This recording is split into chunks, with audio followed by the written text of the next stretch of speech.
Hello guys, welcome to the fiction series. Today we are gonna see, what if Naruto was the space legend and got harem? Part 1. Huge shout out to G.O.D.Beerus for this story. If you want more awesome fanfiction like this, don't forget to hit that subscribe button. So without wasting any time, let's get into the video. He gazed out into the void, watching as the stars glistened and shined. It was strange. No matter how many times he traveled through space, it still excited and intimidated him. He supposed it should. The vast expanse was one of the few things that would inevitably kill him. Leaning back in his large and extremely comfortable captain's chair, he set the ship to be flown by his AI, then stood, stretching and popping his joints. Shikaka, he called out, find me a good planet in this sector. He turned and passed through the automatic doors that lead from the bridge to the rest of his small craft. As he entered the lift that would bring him from the command center to the living quarters, armory, the engine access point, and the deployment room, he heard the sound system come to life around him. If I may, Commander, a disembodied and calm voice spoke. What definition of good planet am I using this time? He set the lift for the armory and gave a confused look at the ship around him. What do you mean this time? There is only one kind of good planet that I mean, and it's a planet that is bustling with a bunch of life forms that I can mess with, he told his AI, with an innocent expression. The voice, Shikaku, did not respond immediately, instead waiting till the lift arrived at its destination. Only once the commander was in the deceptively large armory and had begun to browse through the assortment of weapons on display did Shikaku reply. Parameters met, planet located. Course set and input into drives. Departing now. The commander barely had time to secure his feet to the ground before the ship spun sharply and shot out into the void. Looking up around him, he chuckled. You really are fun to travel with, you know. Very by the book, but cheeky at the strangest times. I suppose it's because of who I named you after, right? I don't know what you're talking about, Commander. He looked down at the nodachi in his hand and smiled. I told you to call me by my name, remember? It was not programmed in my initial coding to address you as such, so it is taking some time to rewrite and get used to. Naruto. Naruto nodded. Probably some of the engineers who helped build you trying to mess with me. I bet it was Sato, Jin, and Tsuru herself, right? No data available. Of course not. Once Naruto was back in the command center, he saw that they were already approaching the planet. Why haven't you activated the stealth system yet? Initial scans have indicated these planets' residents have not developed space travel yet. Oh, those are always the most fun. Hey, you think I'll become this one's deity? Think they'll try to eat me? Not enough data to make a conclusion. Naruto sat in his chair and said, well, hurry up then. I want to see what we're dealing with. Understood. The ship sprang to life, and in the span of several seconds they were entering the planet's atmosphere. Naruto startled for a moment as he expanded his senses. Hide us, Shikaku. There is more to this planet than your systems can detect yet. The ship vanished in the sky, and Naruto sent his chakra into the ship's own network and made sure its energies were hidden properly. Naruto then stood and gazed out at the planet below through the large windows that spanned most of the command deck's front section. Shikaku, expand your chakra-based sensors. Apologies, Commander, I thought that the odds of another planet having our same energies while... Oh, see? Not exactly the same, but closer to our planets than most. How very curious. Have you mapped the land masses yet? Yes. Add the energies of the life forms down there, and give it to me on the center display. Naruto gazed at the map for several moments before making his decision. Drop me off on the outskirts of this cluster here. Naruto indicated towards the southeast of the largest land mass. Understood. Would you like me to accompany you, Koman? Silent glare, Naruto? Naruto took the lift to the lowest section of the ship and stepped out onto the deployment hatch. Maybe later. I want to get a feel for this place first before I make a plan. Besides, I think your drones would scare the locals. That wasn't a problem for you on that last planet. Naruto grimaced. That's because the floor panels shot open and Naruto was suddenly subject to the planet's gravity. He laughed as he fell and yelled out, like I said, cheeky. As he descended, he looked to where his ship was supposed to be and pictured the small craft in his mind's eye. He had wanted it to be simple enough in design. He already had more extravagant ships, and practical enough for long trips on his own or with a couple more people. It was oval in its overall shape, with the command center being at the top and deployment room at the bottom. The propulsion system spanned most of the back, and it had two protrusions near the middle of the craft that contained some defense systems that could be controlled manually or remotely. As he got closer to the ground, he spun himself around and focused on the upcoming land below. Naruto felt his chakra spring to life as he called forth his most familiar element. Feeling the wind answer his call immediately, he was a little surprised. The wind came rushing to him as it always did, and ever since he had become a sage he was more attuned to the natural raw elements. But he was stunned by how much he was controlling with so little energy. This wind, it's begging to be used. On his home planet, chakra moved through everything, and as a sage he could feel it in the land around him. This planet's energy was similar, and through his chakra he could connect to it. The wind he was feeling, it had been used in the past but had at some point ceased being harnessed. Interesting. These planets' inhabitants can harness this energy and manipulate the elements.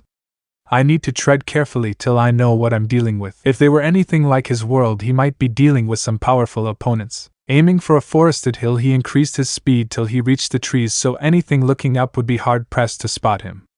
Much like the wind he controlled, Naruto glided around the trees and branches while descending the hill. Decreasing his speed slowly, and concealing his presence even more, he began to touch down on the trees lightly as he passed them. This allowed him to transition smoothly from flying to lightly hopping from tree to tree. When he reached the edge of the forest, he stopped silently on a tall tree as the wind continued on past him. Naruto reached out with his senses behind him and grinned. Nothing had been seemingly disturbed. The living beings in the forest had paid no more attention to him than they would a passing breeze. See that, Shikaku? Total stealth. None the wiser. Aren't you glad you have such a skilled captain? He bragged silently to his AI. He could speak to each of his ships via thought, much like a Yamanaka, because he made sure they each had their own chakra system.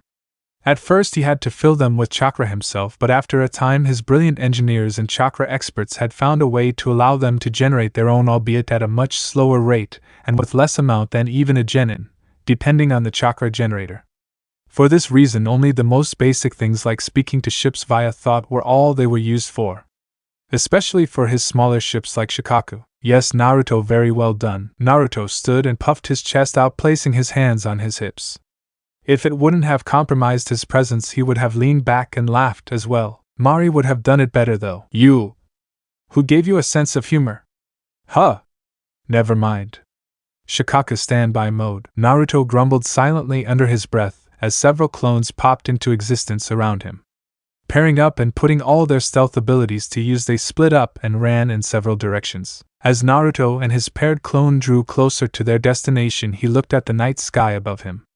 There were several reasons Naruto had chosen this location to make his arrival. One of them being it was the beginning of night, and this end of the planet provided the longest night from what he had observed of the positioning of the celestial bodies in this sector. Feeling the various life forms ahead of him, he focused on the approaching structures.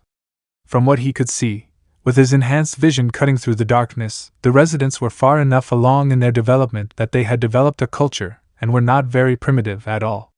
It only made sense considering a lot of energies were clumped together like cities and towns. Another reason he had chosen this area was because it had a small grouping of towns all clustered together, and far away from any major cities. This way, if he was exposed at any point during his reconnaissance, it should take some time for any large force to come up against him. They were at the walls now, and he and his clone leapt up right under the guard tower. Sensing a guard right in the window above them, he signaled to his clone, secured his feet to the walls, and quickly weaved some hand signs. Once the clone saw the last hand sign, he flipped up onto the window sill right in front of the guard without making a sound. The guard made no movement. Naruto joined his clone on the ledge and gazed into the soldier's eyes. They were unfocused, staring straight past them at something beyond the walls. Naruto was satisfied. It seemed illusion techniques worked on these people well enough if he tapped into their energy. People? Wow! They looked almost exactly the same. Ears, eyes, mouth. All the same?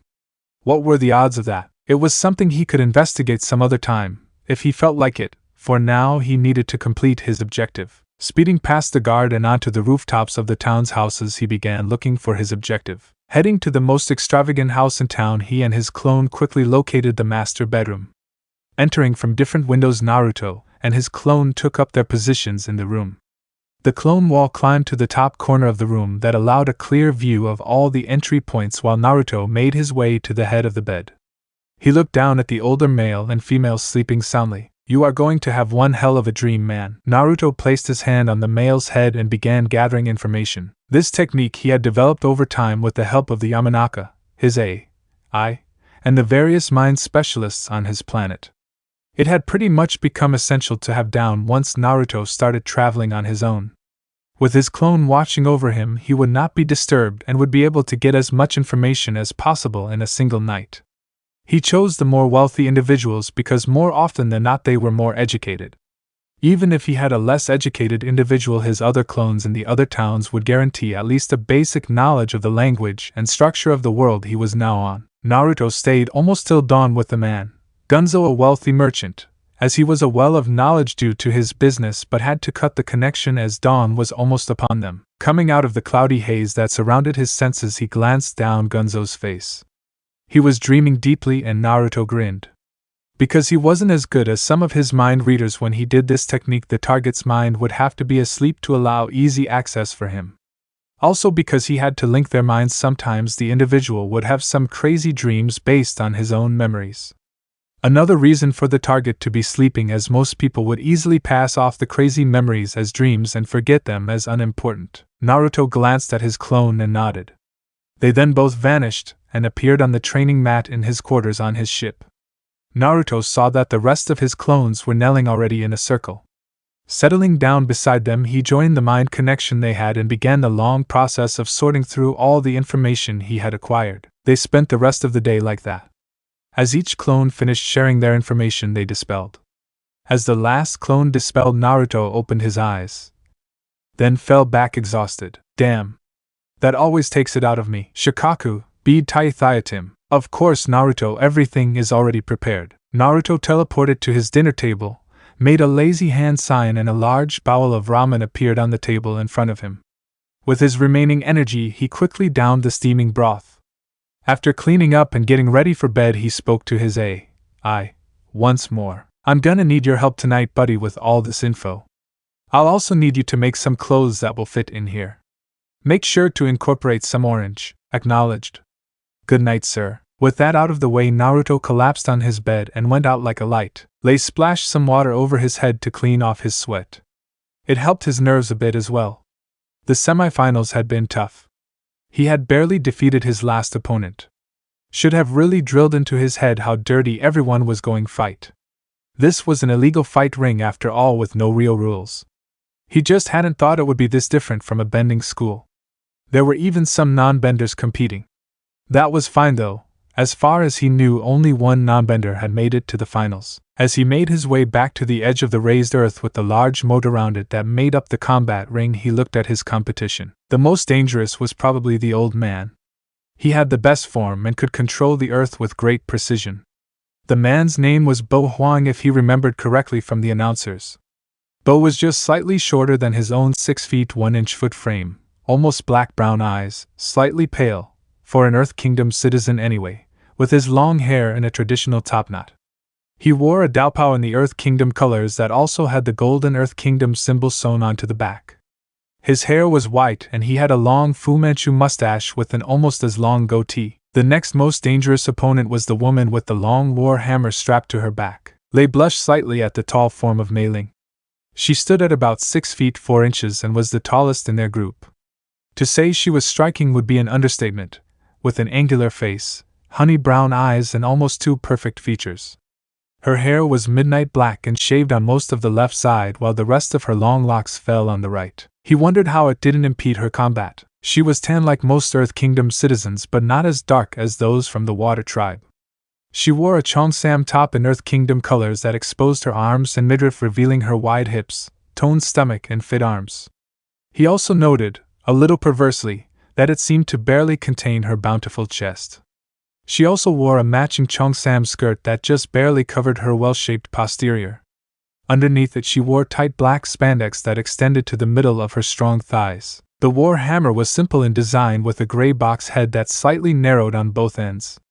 The handle was tightly wrapped in brown leather, was about 1.5 meters in length, and had a ball counterweight on the bottom. As they made their way out onto the ring, Lei thought about the final competitor. The man had neglected to give his name, instead going by the moniker of Hacation.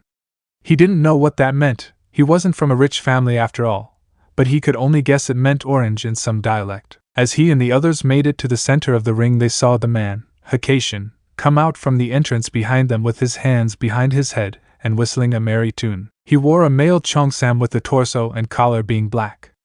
The loose sleeves and clasps were orange. Seriously? Who liked orange that much? He supposed it could have been worse. The majority of the outfit was black at least. The man wore matching black pants with the ends wrapped in white cloth that went into his white socks and black cloth shoes. A black rectangular pouch was strapped to his leg, and it looked like he had two slightly larger ones on the back of his waist. He had short, shaggy blonde hair, blue eyes, strong jawline, tan skin, and most interestingly 3 lines on each cheek. He was taller than Lei himself, and just shy of Mei Ling. All in all, the man Hakashin stood out. Everyone couldn't help but take notice of this strange man with his strange clothes. As he approached the group, Bo called out to him, "You sure took your sweet time, kid. Time is money, you know." Hakashin withdrew one hand from behind his head and scratched it with the other while squinting with his eyes and smiling brightly. Sorry, I was trying to decide what to get at the snack bar.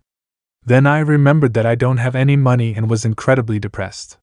So I helped an old lady to her seat on the way back and felt a little better afterwards." He finished with a hand on his hip, the other making a peace sign and a bright smile. Lei felt his eye twitch a little. "No one is going to believe that excuse," Lei exclaimed. "This place is full of only the most dangerous criminals, benders and corrupt nobles in all of Omashu. No old lady is going to be caught dead here." Hakashin turned to him while shaking his head with eyes closed and replied, TSK, let me tell you something, Junior. We're about the same age. Life is full of stuff that doesn't make sense. I mean, look at me. I'm so incredibly unrealistically amazing, and yet I'm here." Lei fumed and was about to retort before Mei Ling beat him to the punch. "Oh, I certainly hope you fight better than you boast, otherwise I'll be incredibly disappointed." Hakashin looked to Mei Ling as his eyes opened slightly. "You have no idea," Lei jolted slightly. "What in spirit's name was that?" Why, for a brief moment, did he want to get as far away from Blonde as possible? He shook his head slightly, blinking, and looked again. No. It must have been his imagination. The guy was a clown. He decided then that he would take him out first. The guy wasn't even a bender from what he had overheard the spectators say. He was good enough to be here, but he must have been lucky with his matchups. "Ladies and gentlemen," the announcer with his booming voice cut through the atmosphere. Lei and the other competitors directed their attention to the announcer's box. "These are your finalists. As you know, this is a no-holds-barred fight. Anything goes. While killing is discouraged, it is not forbidden. The earth in the ring is loosely packed and a little softer than normal, but a good strike can still deal a fatal blow. This final fight will be a battle royal with all 4 contestants trying to claim victory over each other to win the grand prize of 50,000. Victory can be attained by ring out, or your opponents being unable to continue. Now, without further ado, contestants, make your way to the edge of the ring and prepare to begin on the flag signal." Lei's opponents turned to head to their own spots. As they did, Lei glanced once more at the back of the clown and froze. What in the world? On the back of Hakashin's cheongsam was an extremely detailed and intimidating orange 9-tailed fox. The fox seemed to be encircling a ball of light with its tails fanned out and waving behind it. One of the fox's paws rested on the ball, and only one eye was visible as it looked at the light. Wait! It was looking at him. Lei quickly turned and made his way to his spot. He'd show them. These criminals might be strong, but he wasn't like them. He was going to win, use the winnings and fame to rebuild his school and make Omashu a better place. As the signal man stood ready with the flag, Lei slipped into a wide bending stance and glanced at his opponents. Bo Huang was to his right, standing straight and looked like a coiled spring. Mei Ling was in front of Lei and had her hammer held in her right hand to the side and was cracking her neck. Hakashin was to his left and was enthusiastically stretching. "Calm down. Remember your training, remember your goal." As soon as the flag descended, Lei stomped on the ground and bent 3 large rocks in front of him. He who strikes first has the advantage. With a wide sweeping kick, he propelled a boulder to each of his opponents. Not forgetting defense, he then bent a thick wall between him, Bo Huang and Mei Ling. Even if they struck back at him, it should give him enough time to deal with the clown. He quickly spun to where Hakashin started. "Now I'll show." "Huh? Where?" Dynamic entry. Lei spun around a split second before he was smashed in the face and sent sailing over the edge. The thing he saw before the ring faded from view and darkness took him was the blonde's cheeky grin. A few moments ago, Naruto cracked and popped his joints as he finished up his stretches. Shikaku, wish me luck on my first fight here. Good luck, sir. But if I may, you know you're going to destroy them even with your abilities restricted, right? Naruto began moving to his first victim opponent as soon as he could. He was the weakest fighter in the group and he really only wanted to fight the better ones. Well, you never know, buddy. Combat is all about surprise and unexpected developments. As Naruto got closer to the boulder that was intended for him, he moved so it was between himself and the kid, and in doing so blocking the boy's line of sight.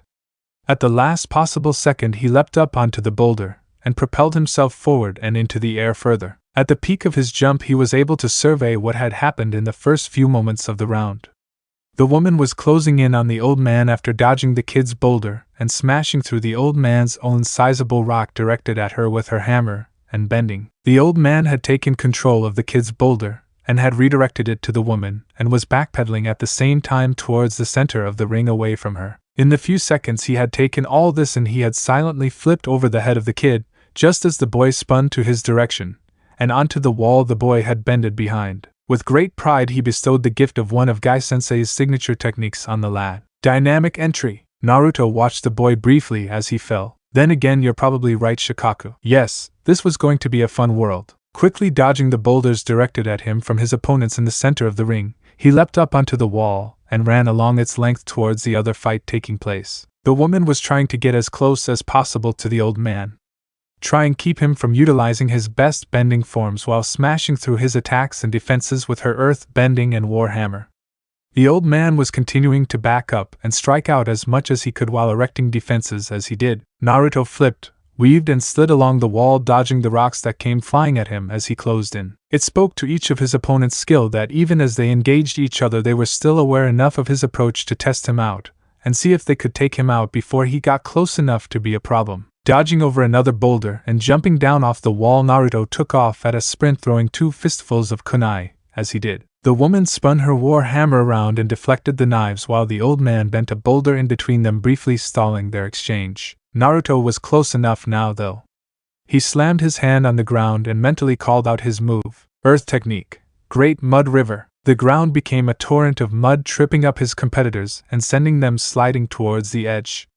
Naruto continued his sprint over the mud, not stopping for a second, the torrent speeding him up as he kept his footing with chakra. The woman righted herself first and slammed her hammer into the ground, slowing her down until she regained her footing. Naruto sprinted right past her. The old man finally got his feet firmly planted and bent a solid slab from the mud underneath him and noticed the blonde heading straight for him. Reacting as quickly as he could, he bent a pillar of stone straight at the blonde, hoping to stall him for a moment till he could line up his defense. Naruto slipped around it like a breeze. The old man had no time to react as Naruto spun into a rising kick that lifted him off his feet. Before he started to fall, Naruto grabbed him and threw him the rest of the way over the edge. As Naruto watched the old man disappear into the water below, he made sure to keep track of the woman behind him. She wasn't moving. Huh!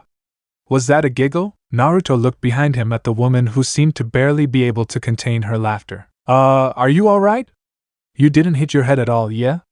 Naruto asked. The woman looked at him directly in the eyes, all the while trying to stifle her giggles. It's just, haha, your clothes. Ahahaha, your personality, all scream, look at me. I think I'm a big deal. And because of that I completely ignored you in favor of the stronger looking opponent. She was smiling at him now with one hand on her beeped hip and the other pointing her war hammer at him. But that's completely on purpose, isn't it? Have the 2 stronger opponents focus on each other while you take out the weakling. Then you move in for the kill. You were competing even before the round started. Man, I haven't been played like that in a while. And hiding the fact that you were a bender right up into the finals was pretty dirty. You won't mind if I use that sometime, do you? Naruto was right. The woman in front of him was the strongest out of the 3 he was fighting. The old man had better form and could probably do some serious damage if allowed, but he wasn't used to fighting and the kid was just starting out. The woman in front of him knew how to fight.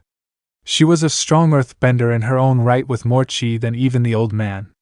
She just wasn't as skilled in forms. Instead of letting that weigh her down, she had taken to wielding her war hammer in conjunction with her bending. For opponents well versed in close quarters, she would use her wide, destructive bending, and for ranged specialists, she would close in. Observant too, she had picked out a little bit of his style after all. She also understood that sometimes fighting was about things other than skill and strength. Her current outfit was proof enough. By dressing the way she did, she would direct men, especially young men, away from trying to cause her harm, either consciously or not. It all explained why she went after the old man so quickly. Unfortunately for her, he lived with Kunoichi. He knew all the tricks of the trade and had used that to his own advantage. When he didn't reply, the woman continued, "What I don't understand is why you passed me by just now. It would have been a lot easier to just tag me with one of your blades as you passed." She finished with a hard stare. Naruto squinted at the woman with a seemingly confused look while scratching the back of his head. The woman watched as Naruto looked at her before turning to the side and standing in a thinking pose, then another pose to the other side. Then another with his back completely to her, all the while making a low humming noise. Just when she was getting impatient, Naruto spun around. "Yeah, that's exactly what I did. Of course. I'm brilliant, so of course I knew all that stuff was going to happen," he said while nodding with his eyes closed. The woman startled slightly and looked at him with a surprised expression. "And the reason I didn't finish you off wasn't because I forgot. No, it defiantly wasn't. It was because… the old man was close to the edge, so I had to get to him fast," he finished loudly. The crowd, which had been quiet till this point, they were mostly hardened criminals after all, dissolved into varying degrees of laughter. The woman blinked a little before gaining a hard look. "Is that so?" She crouched into a bending stance with her war hammer resting on her shoulder. "My name is Mei-Ling. What's yours?" "She's not buying it." Clever girl, Naruto thought. Naruto. "Well, Naruto, prepare yourself." Twirling her war hammer around, Mei-Ling smashed it hard into the ground. A miniature earthquake followed. Large, jagged rocks rose from the earth and the ground shook. As the path of destruction quickly closed in on Naruto, he crouched and placed a hand firmly on the earth. Earth technique, mud wall. The earth answered his call and came to his defense, becoming a wall of earth 10 feet tall and 8 feet wide. Mei-Ling continued her assault, moving backwards with each bending form. She bent 3 boulders, one after the other, sending the first 2 around each side of the wall. The last and largest one she sent straight down the middle, hoping to catch him off guard and smash through his defense. When the final boulder smashed into Naruto's wall, it caused a large cloud of dust and debris.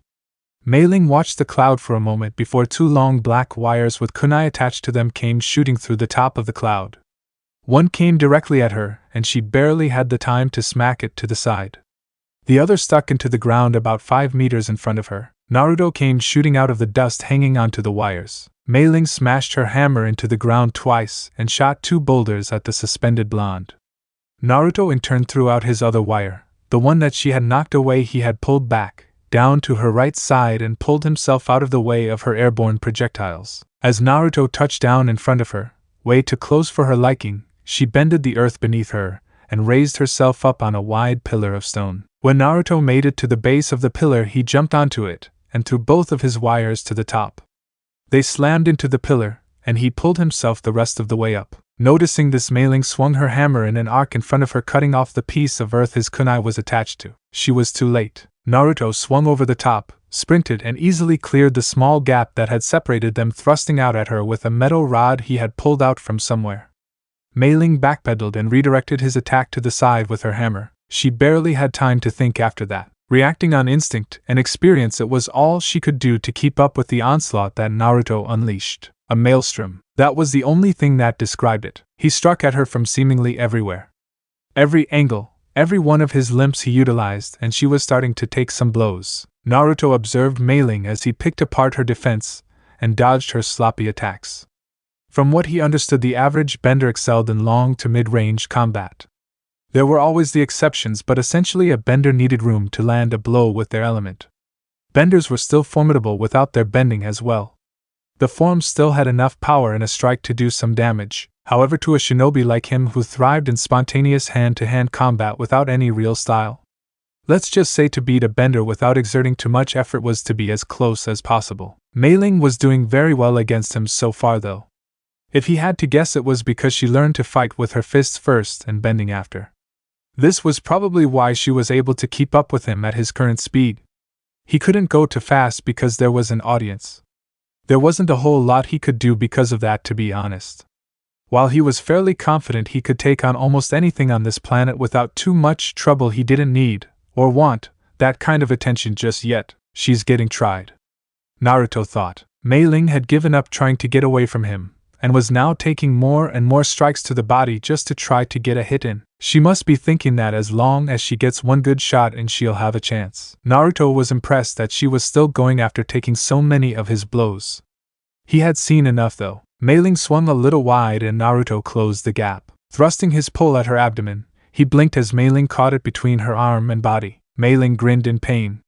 She was tired and hurting all over but had played it up to get him to give her an opening. "Got you, you slimy bastard," she thought. Bringing her hammer around with her free hand, she brought it down hard. Naruto calmly let go of his weapon and leapt to her left.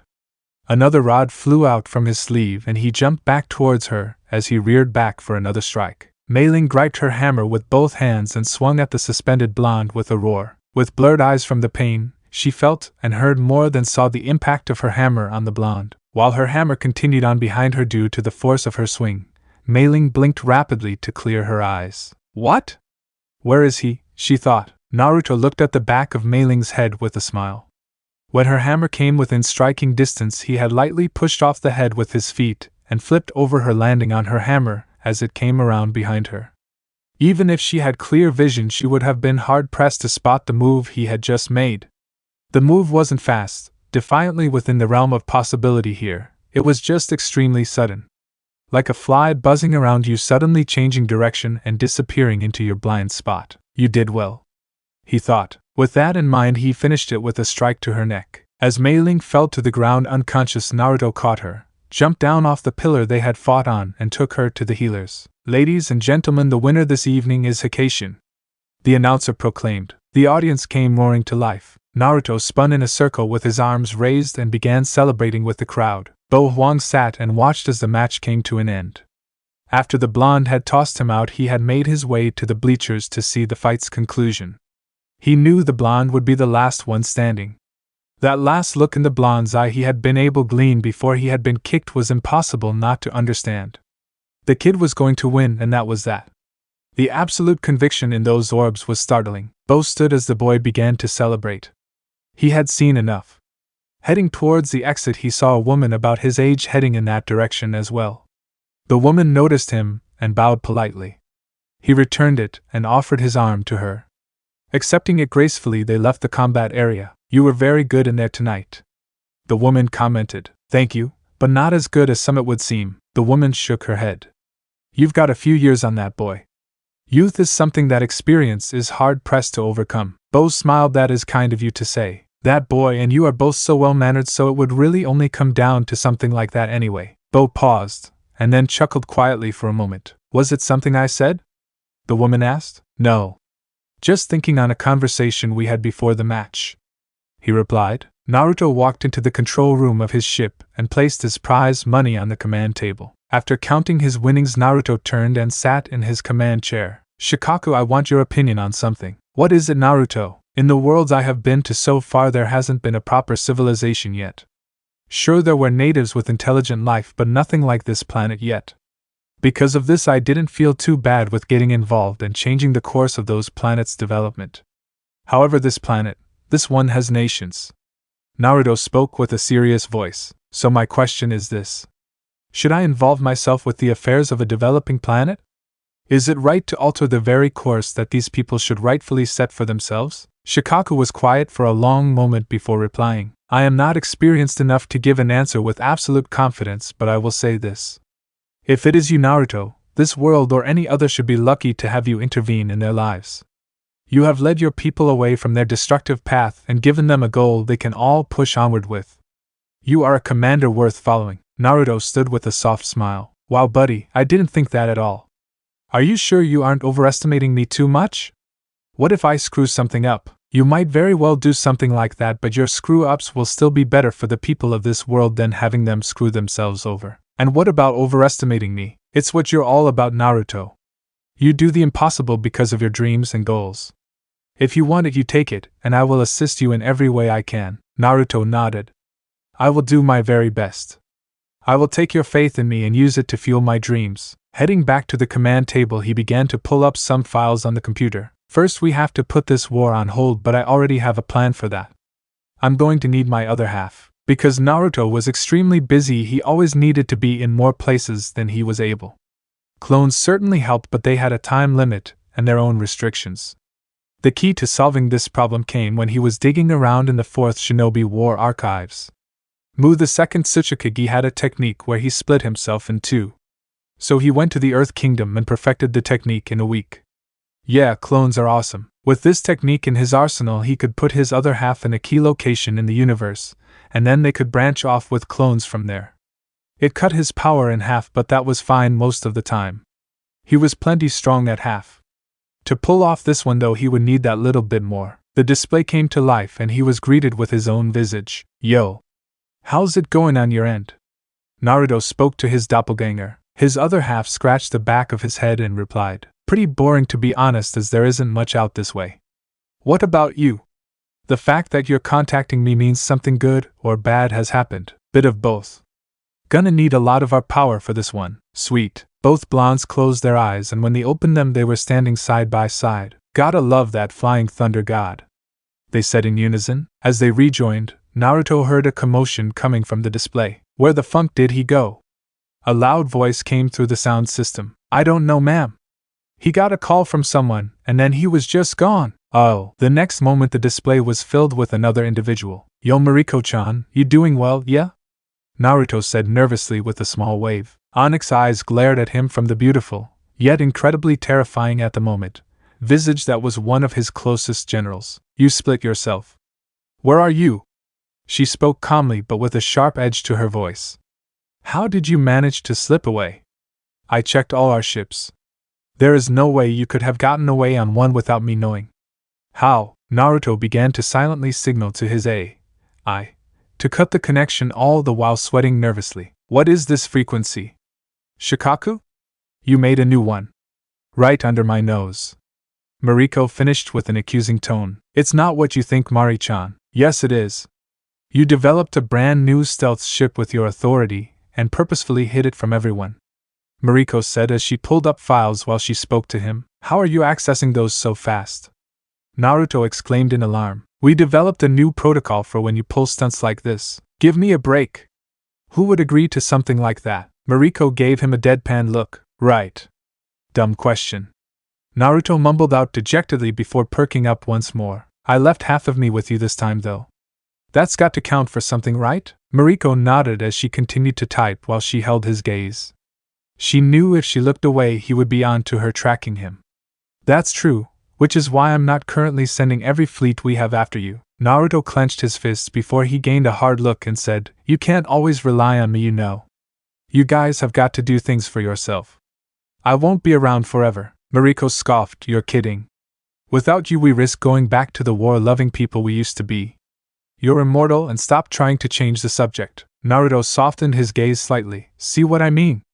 You're practically commanding the entire fleet on your own right now to hunt for me. Have confidence in the system we created. Have confidence in yourself. I do.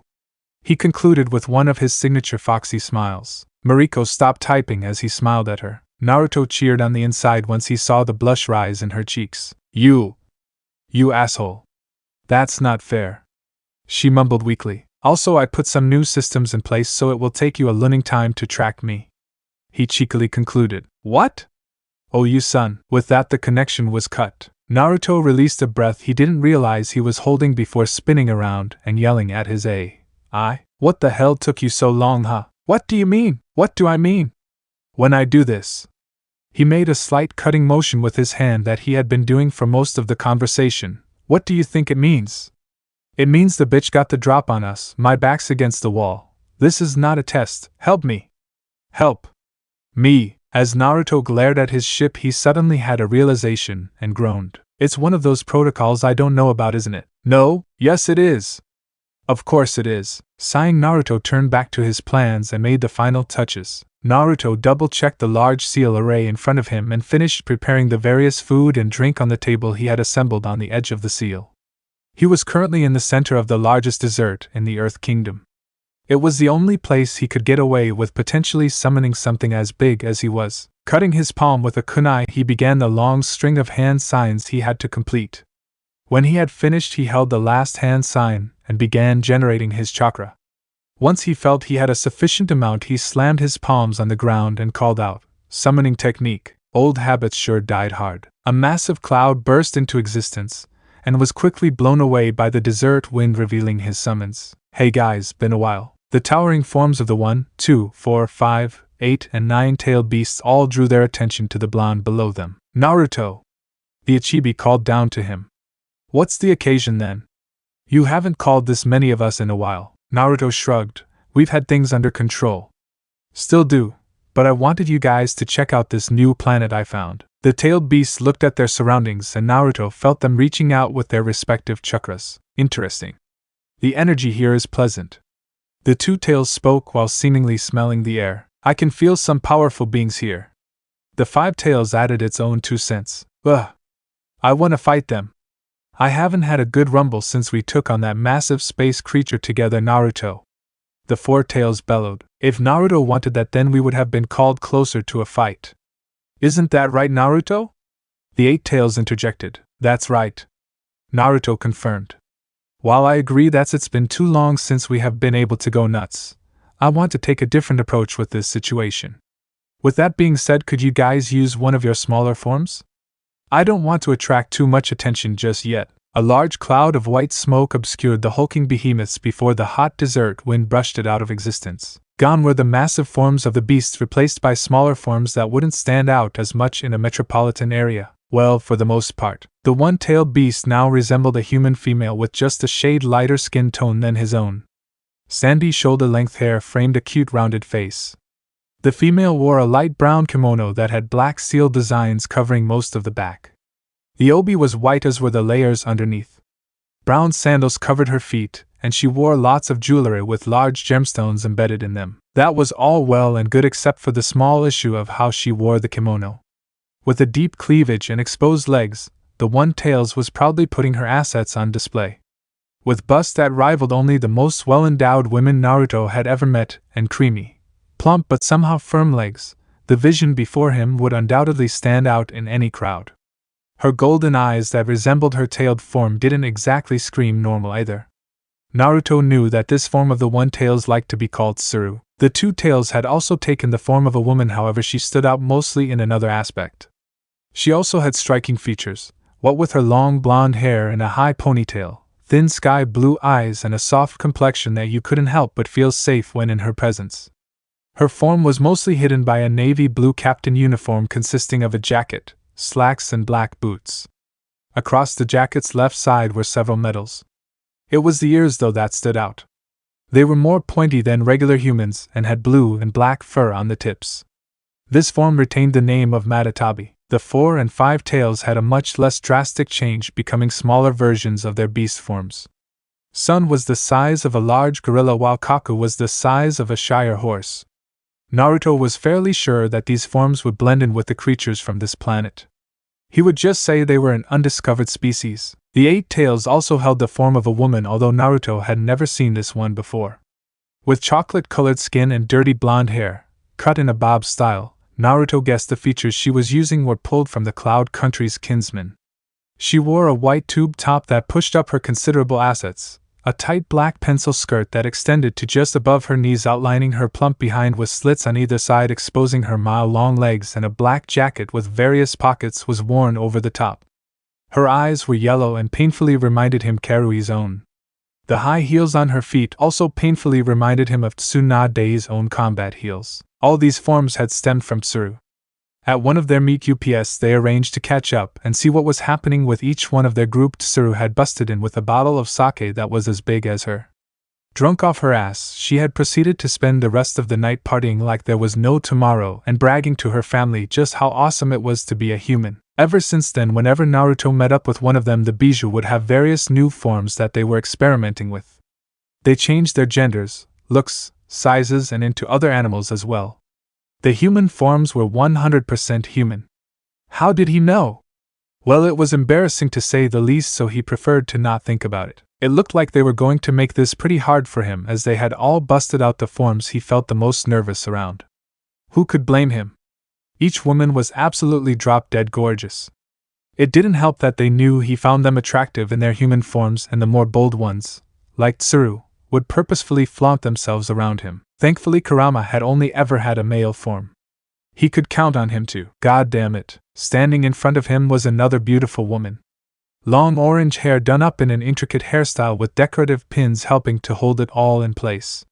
She wore a tight-fitting black dress showing off her hourglass figure. The top of the dress resembled a kimono with loose sleeves that ended at the elbow. It had a plunging V-neck exposing her cleavage with a red lining on the bottom of the dress, end of the sleeves, and the V-neck. From the waist down the dress looked almost like a second skin ending at just underneath her shapely derriere and exposing her firm legs. She wore black stockings that ended mid-thigh and red kunoichi heels. Her eyes were the same as always, red with a vulpine slit, and Naruto could see her slightly longer fangs as she smiled at him. You were right, Tsuru, the QB said with her hips beeped and arms crossed underneath her bust accentuating it even more. This is fun. I haven't seen him this uncomfortable in a while. Right, Tsuru said as she walked, hips swaying sensually, over to Naruto. It's tough these days to get him nervous, but for some reason our forms make him a self-conscious teen again. Tsuru grabbed Naruto by the arm and pressed up against it. Haven't you had like a dozen children? What's wrong, Naru-kun?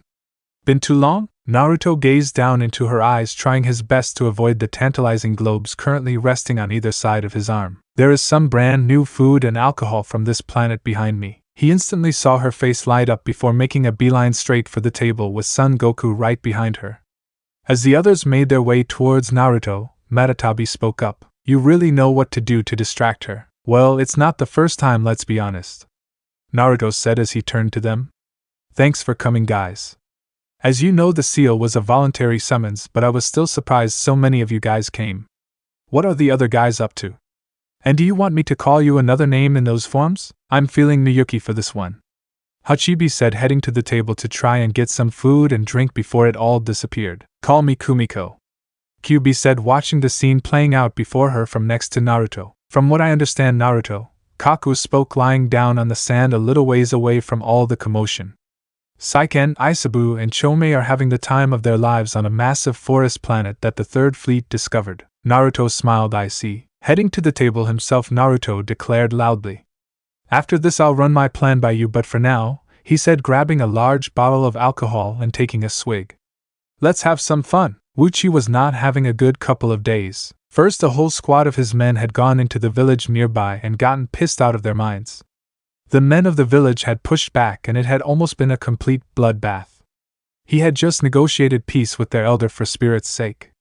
Then he had gotten a message from the supply ships that they had been delayed by several days.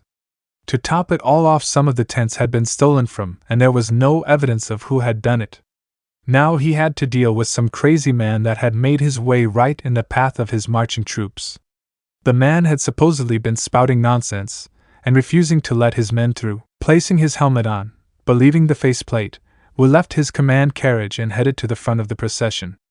Wu knew that Fire Nation armor was enough to intimidate most people, but he tried to do his best to get matters to a peaceful resolution. War was long.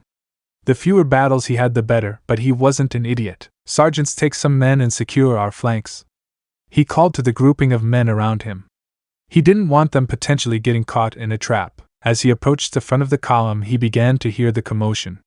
Quickly making his way over, he finally saw the man blocking the road, dressed in ragged torn robes, with a scraggly gray beard, withered face and bald head. The old man certainly looked like a nut job. He waved a long staff around in a circle around his head, keeping the Fire Nation soldiers trying to grab him at bay. You don't understand. This isn't something to be taken lightly. They are pissed off, the old man bellowed to the soldiers. Wu gestured to one of the men and asked him, who is he talking about, and why hasn't he been dealt with? He didn't like harming civilians, but if they didn't get to their position, a lot more people were going to die. Their strategy rested on them making it to the ambush point. We don't know who he is, sir, the soldier responded and looked over at the old man nervously. But look at that staff he has. Wu looked closer and raised an eyebrow. That staff was only seen with Fire Nation priests and holy men. Well, that explained it then.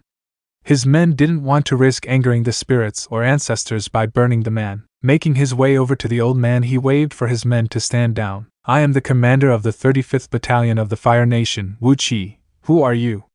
He didn't want to anger the man, but there needed to be some progress made in this situation. The old man looked him up and down before shaking his head and saying, "It doesn't matter who I am, what matters is what I have to say." Turning to face him head on, the short old man continued in a loud voice, "Listen well. The spirits are moving. They are fed up with this war and are now taking matters into their own hands. I came to warn you of this.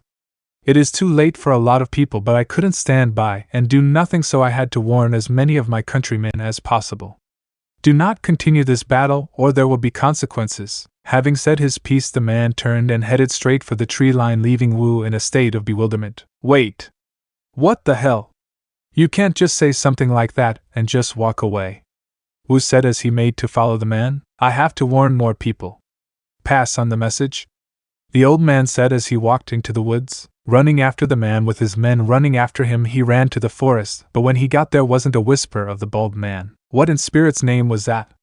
He heard some of his men say. He just disappeared. Was that a spirit? Wu clenched his fists tightly.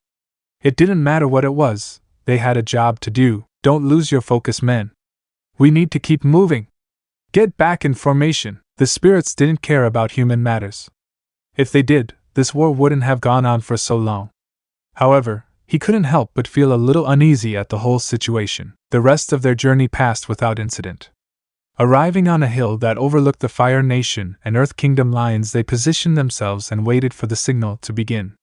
Wu could already see the Fire Nation troops on the battlefield preparing to move out, and the Earth Kingdom soldiers, having noticing this, were getting into formation as well. Hopefully with their ambush the Earth Kingdom's troops would break and surrender. He really didn't want. Oh ancestors! What in spirit's name was that? Rising above the trees was a spirit. A massive one. How had no one spotted it? It was orange. The spirit had the snout of a fox knowledge seeker that he had once seen pictures of, and large ears much like a rabbara. It had long multiple tails waving behind it, hind legs, what looked like a human torso, and deadly claws. As he heard his men begin to clamor and cry out, completely abandoning their stealth, he knew he should command them to get it together, but he himself was having trouble even moving. What was this oppressive energy weighing him to the spot? He was afraid. For a long time he had forgotten the feeling. The spirit made its way to the middle of the battlefield, not paying either army even a glance, and lay down, closing its eyes and seemingly going to sleep. Suddenly he remembered the old man. They couldn't fight that thing. He had to get it together. His men's lives were at stake. Get me a Komodo rhino, he commanded to his distraught troops. No one is to engage anyone, especially that spirit. Hold position until I return, he had to warn the general. The main army could not risk getting destroyed by the spirit. Naruto opened his eyes and nodded at the feedback he was getting. At every battlefield across the globe, the tailed beasts and their clones were making themselves known to the world. How did one stop a war dead in its tracks? Well, there were several ways, but the one he had gone with was fear. Fear of the spirits, overwhelming power, and the instincts to preserve life. He would teach them that war was not the answer, and rather than debate with their leaders while the war raged on, he would stop it now. Naruto looked up at the sky and sighed. It would be tough, but he had his friends with him now. There wasn't anything he couldn't do without them. Naruto stood in an open field and gazed up at the night sky, waiting silently. A little ways away there were several carriages and other modes of transport that he had bought with his winnings from the various competitions he had competed in across the globe. In and amongst them were the bijou. They had decided that while they were currently using their massive bodies to put a war on hold, they wanted to stay with Naruto as well. So, retaining their smaller forms, they had commandeered the transports and were currently arguing over who would get to sleep in Naruto's with him. Some of them didn't seem to care all that much though. Like Kumiko, who made her way over to where Naruto stood in the center of the field and joined him in looking up at the stars above. Why did you call them? She said in a slightly displeased tone. You have us and you could probably handle this whole thing on your own anyway. Turning and moving to stand in front of him, she continued. It's also going to make it easier for your people to track you down. Naruto drew his eyes down from the stars to Kumiko and shrugged. They'd find me sooner or later, and you know me. I like having ordinary people around to witness my greatness. Kumiko shook her head slightly. I don't think you can call them ordinary. Specials in their name, after all. Naruto grinned. I meant in comparison to people like us. Kumiko rolled her eyes. Yes, that goes without saying. I know you don't like them being close to me, Naruto said, catching her eyes with a look of understanding. Kumiko crossed her arms and shrugged. We've already talked about this many times. Still haven't changed my mind though. Naruto nodded seriously. You think they're bad for me. I think they're parasites, she said calmly.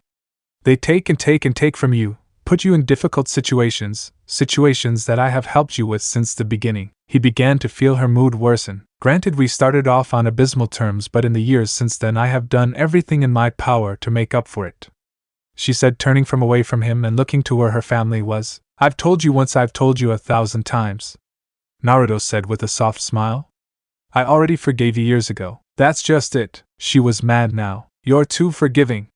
You take so much bullshit and just keep giving, she said as she turned to him once more and began to poke him in the chest with her index finger.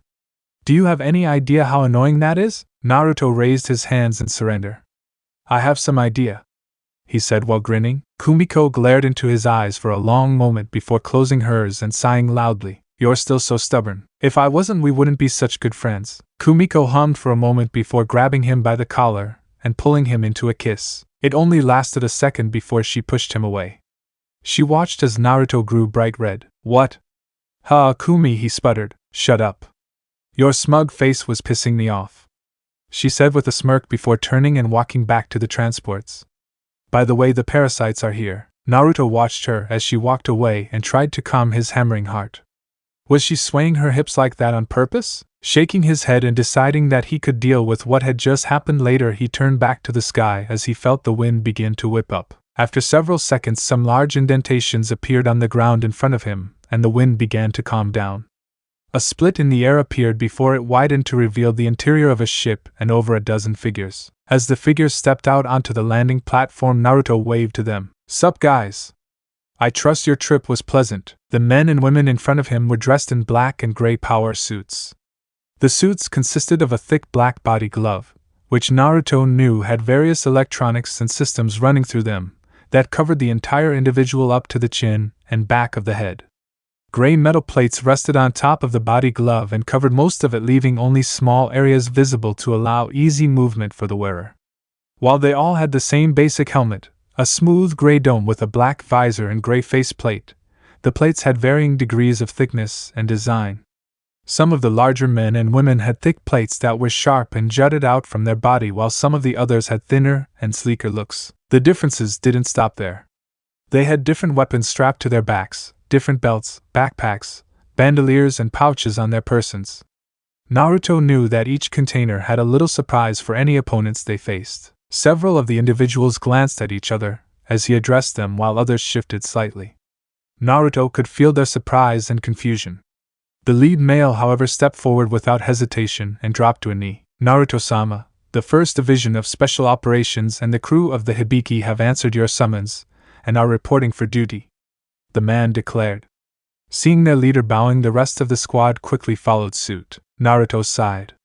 No matter what he did, his people always ended addressing him so formally. Get up, get up. No need to do all that nonsense.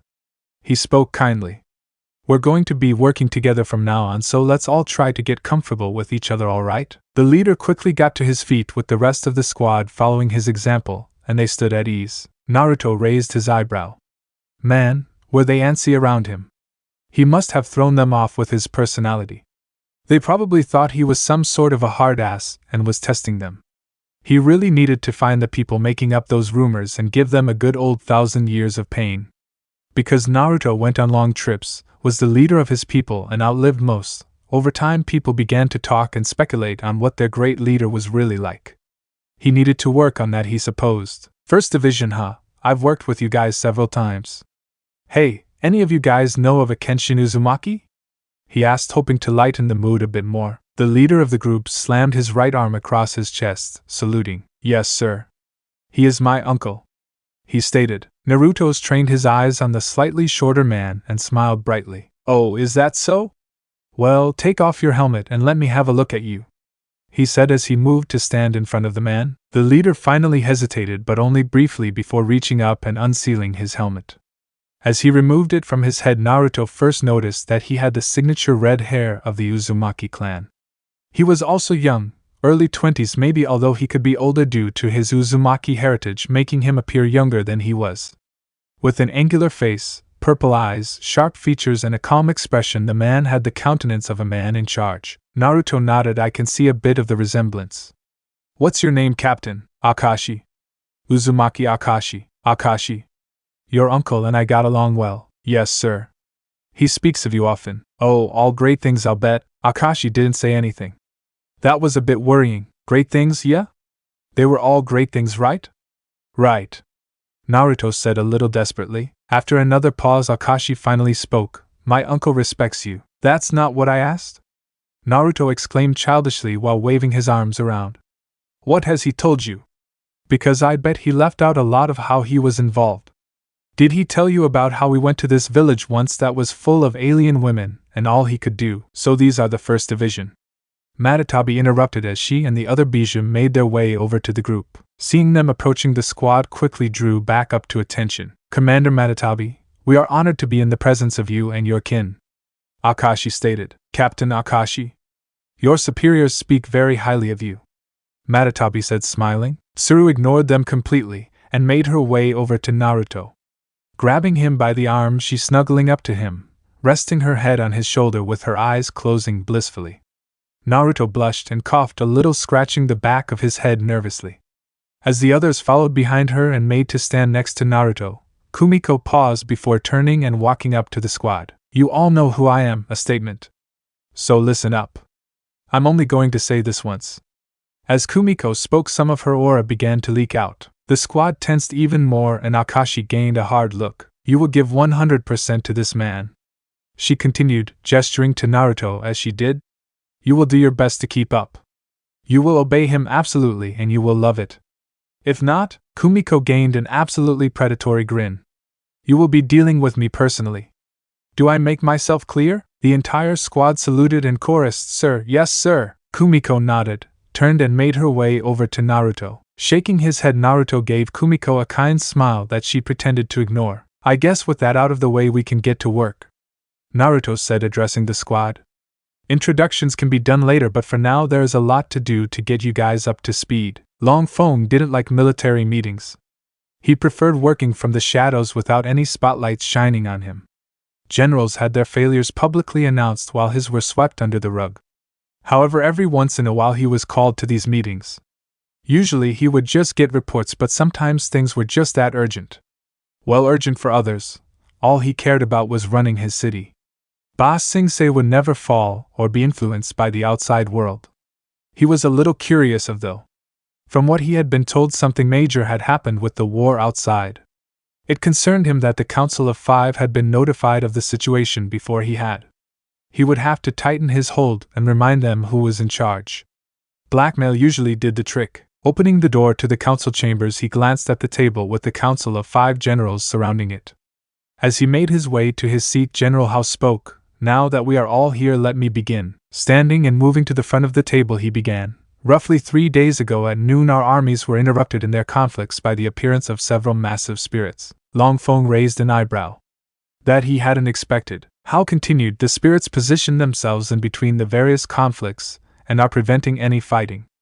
Attempts to circumnavigate the spirits were met with failure. Every time either side tried to re-engage with the other, the spirits would intervene. Because of the size and power that the spirits displayed, there were no attempts to fight the spirits themselves. There are also reports of messengers, potentially spirits themselves, giving a warning to cease fighting or the spirits would intervene. Our undercover operations have been affected as well. Smaller but still incredibly powerful spirits have intervened in those conflicts. Somehow the spirits know everything about them. General Sung spoke up from his seat. We must get the spirit experts and have them exorcise the beings with our army immediately. Another general spoke. Are you nuts? Why would we risk our men for something like that? It's not your men out there, General Sung. The general opposite him added his own 2 cents. Spirits are unpredictable. They could do anything to us if they know we can't beat them. The oldest general spoke this time, stroking his beard as he did. They haven't attacked us so far, only stopped the war from continuing. General Hao nodded his agreement. We should take this opportunity to fortify our lines and prepare. The Fire Nation cannot wait for long, and hopefully they will destroy some of their armies trying to kill the spirits. However, we cannot sit idly by and do nothing as well or risk appearing weak. It is indeed quite the conundrum. Long Feng finally spoke. What about the messengers? General Hao tensed and turned to face him. What about them? Long Feng shrugged. I suppose it's only natural that you brutes would overlook something as important as that, but I suppose you do not have the experience that I do in dealing with spirits. Ignoring the glares he was receiving, Long Feng stood and continued. You seem to think that these spirits are only mindless beasts, but I can assure you that one of the key things to being a spirit is their sharp intelligence. What is extremely worrying is that so many are working together, and not only that, seem to be organized. Spirits typically stay in their territory, and only come out when they are provoked. This feels like a plan that is being led by an extremely intelligent spirit. Long Feng felt the room become tense but carried on. However, the most intriguing thing is the messengers. If they really are spirits, why would they bother warning us? Why not just wipe out both our armies before returning to their territories? Every general was listening to him intently now. Do you think it's the Avatar? General Hao asked. It is possible. However, there are no records of any Avatar being able to command so many spirits, so I have my doubts. Also, why not declare himself with the spirit's arrival and state his intentions clearly? With that many spirits backing him up on top of their own power, there would be no need to hide. No, I believe it is an unknown party, and that is worrying me. Long Feng stated calmly. He hated not knowing, but let me once again direct your attention to the messengers. For whatever reason, the spirits are only interested in stopping the war, and not only that, warning us of their involvement. All of this information tells me is that whoever is behind this might be open to negotiation. Why would they want to negotiate? General Sung asked quizzically. They probably don't, but that is the avenue that we should pursue. Information is key, and right now we are severely lacking in it. Zhao stood on the prow of his ship, feeling the salty sea breeze brushing past him as he gazed at the island that was fast approaching. He didn't know the name of it. It didn't matter.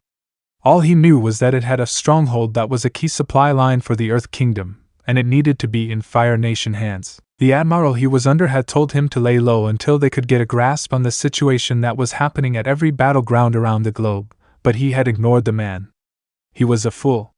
It was only a matter of time before Zhao took his place. His victory here would only ensure that time arrived all the more sooner. He wasn't afraid of the spirits. They had abandoned the world of men except for only a few places. This world belonged to them now. Even if they were getting involved now, there was no way that this little operation of his would be interrupted. He had told no one of his plans, and it would be lightning fast. By the time anybody found out about it, he would have already won. He signaled his men to prepare for battle, and began to make his way to the command center, while the other two ships followed suite. As they got within range, the catapults began to let fly their fiery projectiles. They would soften up the earthbenders before his strike teams moved out from his ships. Why wasn't he hearing any impacts? Several of his men began to gasp and point towards the island. Quickly turning around and running back to the front, Zhao saw what could only be a spirit. Standing on the shoreline was a massive shadowy figure with glowing eyes and mouth. It had massive black wings shaped like a butterfly's, but unlike a butterfly's colorful wings, these wings looked like ugly writhing shadows. The spirit was dropping the catapult shots in the water, as it had seemingly snatched them right out of the air. Captain Zhao, I thought you said that the spirits wouldn't interfere. Zhao heard one of the captains from the ship to his right yell out to him. Turning to look and yell back at the man, Zhao froze. Standing behind the captain was a spirit of pure lightning. It was only slightly taller than the man, but still had those terrifying glowing eyes and mouth. Zhao watched as the spirit lashed out and struck the man, shocking him till his eyes rolled and he fell to the ground. The spirit then dashed across the deck of the ship like a literal bolt of lightning, shocking everyone before shooting into ship. No doubt not stopping until it got every crew member. The ship he was on suddenly came to a halt, throwing him to the ground. As he dared to look up, he saw that the spirit that was on the shore had somehow made it to them at a ridiculous speed and was now holding the three ships in place with its arms and body. Zhao jumped to his feet and backpedaled while shooting fire at the spirit's face. However, before the bolts of fire could reach it, the ocean rose to its defense. The pillar of water morphed into a water dragon that swamped the deck of his ship and swept him into the conning tower. Banging his head, Zhao felt his mind begin to swim. He glanced over at his other ship and watched helplessly as a single shadowy spirit dashed across the deck, decimating his men. It was strangely beautiful the way the spirit seemingly danced around his men's panicked attacks. If he was in his right frame of mind, he wouldn't have thought that way, but he was losing consciousness fast. Noticing something in front of him, Zhao looked up. He saw that one of the spirits was in front of him now, with the bigger one looming in the background. What a terrifying sight! Zhao grinned a bloody grin. Funking spirits, man. He then went out like a light. The 4 shinobi that were tasked with dealing with the 3 worst ships brought all the men they had subdued onto the decks of the ships. No one had been killed. Naruto had been very clear with his instructions. No killing, and they had to make sure that their opponents thought they were spirits. That was simple enough once he told them that illusions worked on these guys. After they finished making sure everyone was accounted for, the shinobi turned the ships towards the direction of the Fire Nation fleet and set them off. On the deck of each ship they left a large contained fire to make sure they were spotted. Once that was completed, they dashed off to their next objective. On the shore of the island the Earth Kingdom soldiers stationed there were all gathered around the one man with the spyglass. "What are they doing now?" one asked. "They're leaving," the man with the spyglass stated with slight awe in his voice. "Just like that, just like that." Another one of the soldiers turned towards the barracks and declared loudly, "I'm going to go pray and thank them." Everyone followed after him. Naruto looked up at the top of the tower that was protruding out of the sand below. Wasn't very impressive at a first glance, but he knew that wasn't true. Underneath the sand was a massive labyrinth with aisles and aisles of books filled with knowledge. Kumiko, Miyuki and Tsuru were with him, as was Akashi and 5 of his squad. Apparently this place had tons of information that he needed. It really was incredibly convenient. Leaping up onto the window ledge, Naruto glanced at the library below before tilting forward and dropping off the ledge. Landing lightly on the walkway below, Naruto spun around and marveled at the library.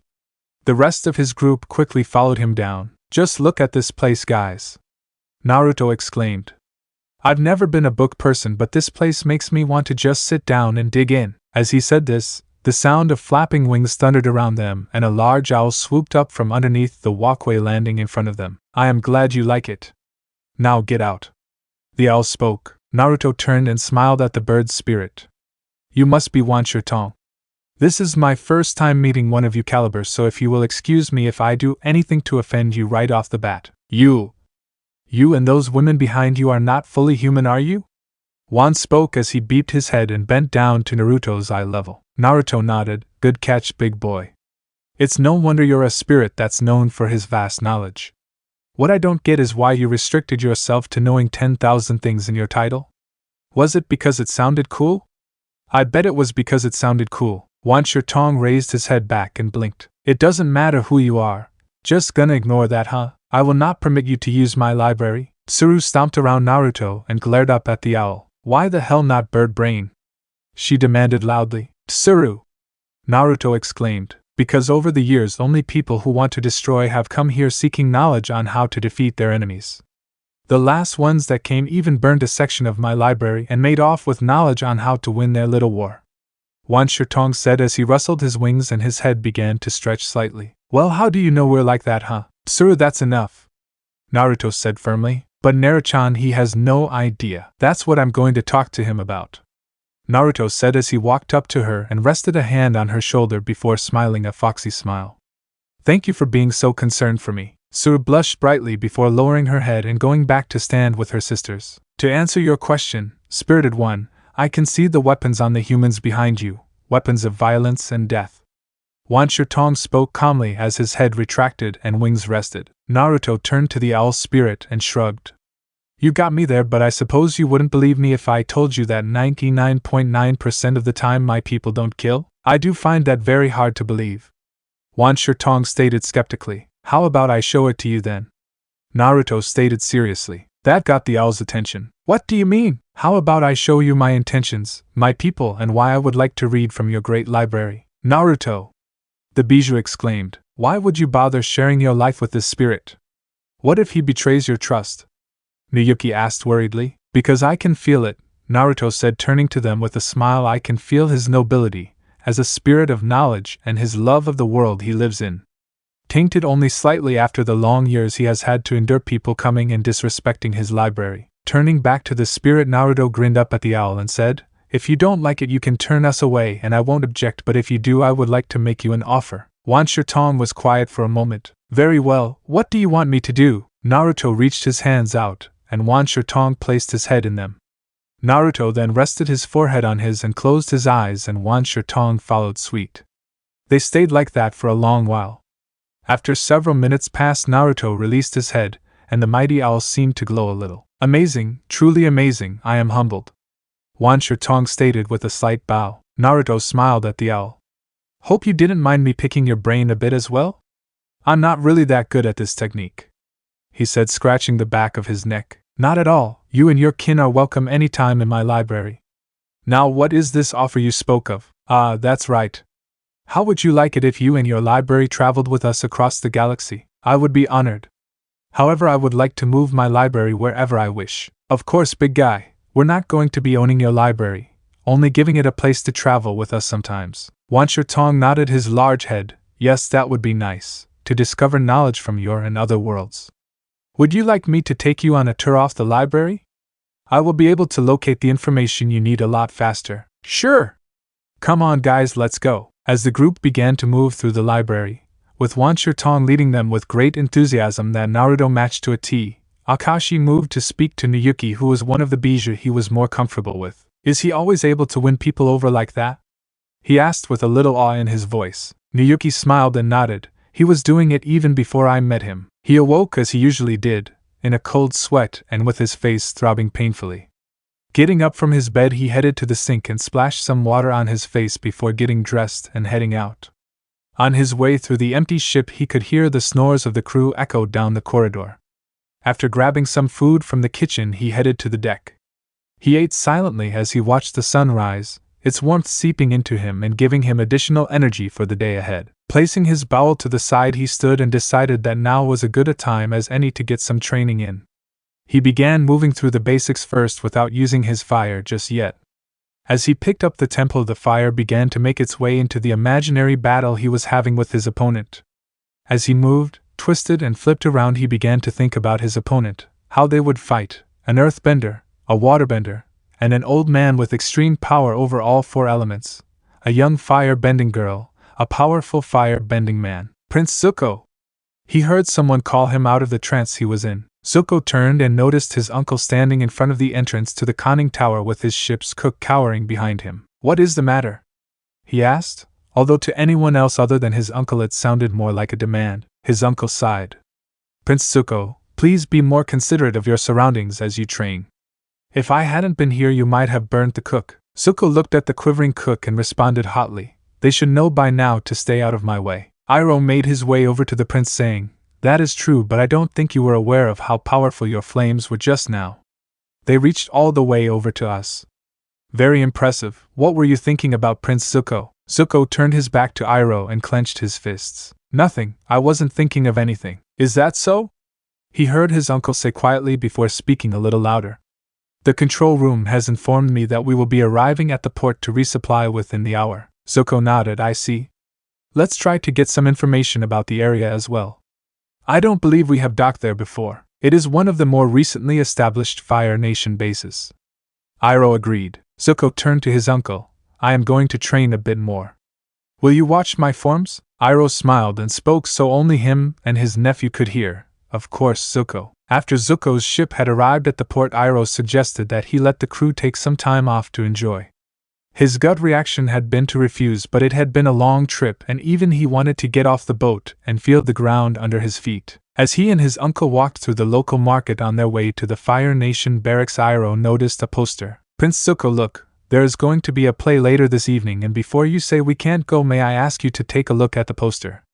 Iroh said, gesturing to said poster. Zuko looked at it and raised his eyebrow. It read, "The Tale of the Nine-Tailed Fox Spirit and the Man Who Loved Her," featuring waterbending, earthbending, and firebending displays. His uncle continued eagerly, "It would be a good opportunity to see some other bending styles, don't you think? How are flashy bending moves going to help me in a fight?" Zuko asked skeptically. His uncle was just trying to make him go see a play. "Ah, but if you remember, Prince Zuko, the Avatar is most likely an airbender. Flexible and acrobatic bending would be the basis for all his forms, and what better way to learn how to counter them than from acrobat benders? Iroh said with a gleam in his eye. Zuko almost sighed audibly. He wasn't going to back down on this, was he? Turning and continuing in the direction of the barracks, Zuko called out over his shoulder, "If we have the time, it might be worth investigating." He heard Iroh hurrying to catch up with him, whistling a merry tune as he did. When they arrived at the barracks, they found it mostly empty, and the one soldier they did find hadn't bothered to tell them what was going on, only directed them to the communications tower. "I should have punished him for his disrespect." Zuko angrily grunted. Iroh looked up at him and shook his head. "It wouldn't have done any good. There was no one around anyway, so it didn't matter, and you showed great control over your actions. He's going to talk about it. He would have made something up anyway if you had punished him. This way there is a chance that he will forget about the interaction altogether." Zuko grunted a little. He was right. He usually was not that he could admit it openly. They arrived at the tower and met with the captain of the barracks, who was with his communications officer. "It is an honor to be in your presence, General Iroh, and you as well, Prince Zuko." The captain began with a bow, doing his best to ignore the fact that the man clearly had more respect for his uncle than him. Men from the army typically did, and at least he had been polite enough to include him. Zuko asked the question that had been bothering him since he got here. "What has happened? Where are all your men?" The man looked at them with surprise. "You mean you don't know? We have been at sea for almost a week now." Iroh responded. "No, what?" asked Zuko a little urgently now. What had happened to his people? The soldier glanced to his communications officer before replying. "It's the spirits, sir." Both men then proceeded to tell the banished prince and his uncle the story that was spreading like wildfire across the elemental nations. Iroh stroked his goatee and seemed pensive while Zuko tried to get the facts straight. "You are sure that they aren't attacking, only blocking?" Zuko asked. "Very sure, sir. I just got back from dropping my men off at the front. The spirits are just sitting there with both our militaries camped around them, and from what I was told it's like that all across the border." Zuko turned to his uncle. "Do you think that they would interfere with our objective?" Iroh was silent for a moment before he responded. "It is difficult to say.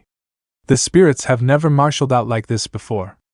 I am afraid I am at a loss." Zuko could tell that Iroh was holding something back, but he needed to get to the reason why they had originally come here. "I need copies of your maps from this area." The captain looked to his officer, who shrugged. "I can have them ready for you by tomorrow evening," the officer replied. Zuko nodded. "We will return for them then." As they made their way back towards the ship, Iroh turned to Zuko. "So, how about that play?" Zuko groaned. Zuko sat with most of his crew in the stands as the theater filled to the brim.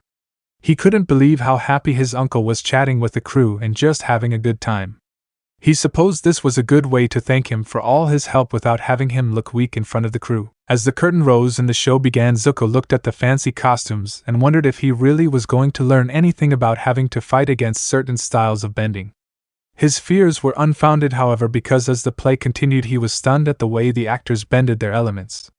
They danced around the stage and did flashy moves, but there was a definite lethality to their forms. Zuko heard the crowd, including his crew, swoon and cheer at the beautiful women in the play, and he couldn't help but agree. They moved elegantly, didn't miss a beat, and dressed in beautiful dresses. He could hear his uncle over the din cheering to his heart's content. After the play came to a close, a large man with a mane of white hair tied in a ponytail came out, identified himself as the writer, and bowed with the actors, thanking everyone for coming. The crowd cheered and gave a standing ovation. Zuko made to leave, but his uncle persuaded him to meet with the playwright as he wanted to speak to the man about his play. Zuko was curious about the performers bending anyway, so he thought that he might as well find out where they learned it. As they made their way towards the backstage, they were stopped by several men. "No one is allowed backstage," a man with red hair and purple eyes said sternly. "We would just like to compliment them on their performance. Is that too much to ask?" Iroh said with a smile. The man looked ready to refuse them, but stopped when the large white-haired man stepped out from behind the curtain and placed his hand on the bouncer's shoulder. "It's all right, Akashi. I will speak to them," the man said with a large smile. To Zuko's surprise, the guard actually bowed to the white-haired man. "As you wish, Lord Jiraiya." The man spoke respectfully. Iroh noticed as well. "Oh, you are a lord?" The man, Jiraiya, laughed jovially and waved his hand. No, they just call me that sometimes. They must respect you a great deal." Zuko spoke, surprising his uncle. "I'd like to think so, although sometimes I can't help but feel that it's some kind of running joke," he said as he patted Akashi on the back and chuckled a little. What's all the commotion, Lord Jiraiya? A melodious voice echoed from behind the curtain. Just some folks that wanted to talk about the play, my love. Jiraiya replied. The curtain opened once more and the beautiful dark-colored woman with blonde hair that played one of the noble women in the show stepped out wearing a bathrobe that exposed her prominent chest to the night air. The woman made her way to Jiraiya, wrapping her arms around him and snuggling into his arms. I hoped it was enjoyable for you, she said in a sultry tone. There were several emotions that Zuko had to process, and as such he was having difficulty replying. Thankfully his uncle's composure was astounding. Of course, I must say that your performance was particularly entrancing, Iroh stated with a smile and a slight bow. The woman beamed and offered her hand to Iroh. Such a charming man. Be careful, Lord Jiraiya. It looks like you have some serious competition. Iroh took her hand and kissed it lightly while Jiraiya let out a boisterous laugh. I should warn you, sir, I am a very jealous man, Jiraiya said good-naturedly. Iroh raised his hands calmly. I could not hold a candle to you, good sir. Your writing and skill with the pen would woo any woman. Jiraiya and Iroh laughed together, and Zuko suddenly realized that there was now two of his uncle before him. After their laughter had calmed down, Jiraiya spoke. But I believe you have me at a disadvantage. You know who I am, but I don't know who you are. Forgive the late introduction. This is Prince Zuko of the Fire Nation, and I am General Iroh of the same. Iroh said, gesturing to Zuko, then himself. I see. Zuko could not read what the man thought of that. His face had stayed the same as it had before. Well, I suppose it would be incredibly rude of me not to offer you some tea. Care to join me? Jiraiya said, throwing a thumb over his shoulder at the tent behind him. Zuko resisted the urge to face palm. The man had hit the nail right on the head at every turn with his uncle. We would love to, wouldn't we, Prince Zuko? We have some free time, don't we? Iroh asked with hopeful eyes. Zuko nodded crisply. I suppose so. He didn't mind being in the couple's presence. Their gazes were unjudging and they didn't seem prejudiced towards them at all. As they stepped behind the curtain, Zuko was surprised at how colorful and bright the place was. The staff greeted them warmly and quickly prepared a spot for them at a table. What was a little odd was that other than the couple in front of them, everyone was wearing their stage masks. As the tea was being prepared and they got settled in, Iroh and Jiraiya began to talk to each other about the play. As they carried on, Zuko noticed the women that were starting to surround the playwright. The dark-skinned one was sitting on his left while an orange-haired woman draped herself on his right. A sandy-haired one then made her way to his feet and sat in front of him. A little while later, a blonde woman made her way behind his chair and sat down, draping her arms around Jiraiya from behind. They all wore their face masks and wore their bathrobes loosely. Zuko felt someone sit next to him, and he had to stop himself from jumping up. Sitting next to him was a brunette wearing her face mask and an elegant dress. She had a cup of hot tea in her hands and was offering it to him. Taking the cup from her with a nod of thanks, Zuko noticed that there was another woman next to his uncle that was pouring his tea as well. I am a little sad that I cannot show my play at the Great Fire Nation theaters, Zuko heard Jiraiya say as he drew his attention back to the conversation. Because of the war and the nature of my play, I doubt I will in my lifetime, but I make do with the colonies, and hopefully one day my play will find its way into those magnificent halls. Fate may yet smile on you. You never know what she has in store, but I believe that your play will do well any place you set up. Iroh said kindly. You are very gracious. It is true that I want my play to be viewed by as many people as possible, but it is difficult these days to travel with my entourage. Akashi and his men are a great deterrent, and my girls can bend with the best of them, but sometimes men will do anything to get what they want, Jiraiya said seriously as he patted the legs of the women next to him. Indeed. Iroh agreed sympathetically. Jiraiya shrugged. It's not all bad. If I stick to the main roads and pay for protection, I could head to a lot of places. I just worry sometimes that my expenses might go to overboard. The first few shows have been well received though, so that's a good sign. Zuko then said something that surprised even himself. What if we ferried you along the coast? Jiraiya raised an eyebrow and Iroh turned wide eyes to him. Nephew. The prince ignored Iroh's slip of the tongue and pressed on. It wouldn't be for free. You would have to do your part around the ship, but I wouldn't be asking for payment. You also wouldn't have to worry about being attacked, and we were thinking about heading south anyway, he concluded hastily. Jiraiya withdrew his arms from the women around him and leaned forward onto his knees. There is something else, isn't there? Zuko nodded firmly. I'm after someone that I need to defeat at all costs, and your performers' bending styles are the closest I have seen to theirs. If you take me up on my offer, I would like to spar with them on a fairly regular basis. Jiraiya leaned back into his chair and thought for a long moment before widely smiling. You have got yourself a deal, Prince Zuko, he said, rising from his chair and offering his hand to the young man. Zuko rose as well and grasped the offered hand firmly. Pleasure doing business with you, Jiraiya declared loudly before letting out a loud laugh. Iroh stood on the deck of the ship as he watched the crew load up their supplies. Today they would be leaving the port town and heading out to sea with Jiraiya's entourage on board with them. Iroh had initially been surprised when Zuko had made the proposition to take the traveling play on their trip down the coast, but after hearing his reasoning he supposed it made sense. Zuko would do anything to restore his honor. Iroh wasn't sure Zuko knew exactly what he had signed up for though. The sun was just beginning to rise, but the market was already busy with shop owners preparing their stalls for the day. They had decided to stay the night, however Zuko had insisted on an early start the next morning. He wanted to be ready to welcome their guests onto the ship and get started as soon as possible. Iroh decided that he wanted to help speed things up as well, so here he was at the crack of dawn helping Lieutenant G with organizing the preparations. Just as they were finishing up, Iroh heard a commotion coming from the market. He and Lieutenant G made their way to the railing to see their passengers make their way through the market on their way to the ship. Jiraiya was stopping as the group continued on and was talking with the people of the market, laughing with them, signing objects presented to him, and just having a good time. At the front of the procession were two individuals that Iroh hadn't seen before but was having difficulty believing he might have missed them. The first and more noticeable male was tall, really tall, close to 7 feet in fact, and was built like a brick shithouse. The man looked middle-aged, had lightly tanned skin, light brown eyes, short, shaggy, flaming red hair with matching sideburns, and wore a dyed black leather tunic under a silver metal breastplate that was bent into the shape of a man's pecs and six-pack, and, from what Iroh could tell from the shape of short black cloak the man was also wearing, also had small shoulder pads attached to it. The man wore shin and arm guards that matched the breastplate with dyed black leather underneath each piece as well. He wore black armored boots, but all of that paled in comparison to what the man was carrying on his back.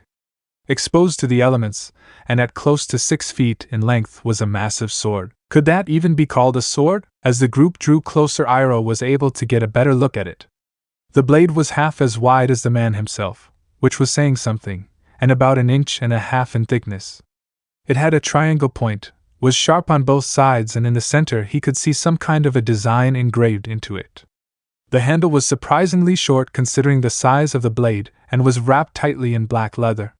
The guard was merely a piece of unpolished metal that wrapped around the blade, twisting down onto the handle, and the pommel was a ball of metal 1 inch in diameter. The second male looked to be close to his own age and standing around Zuko's height.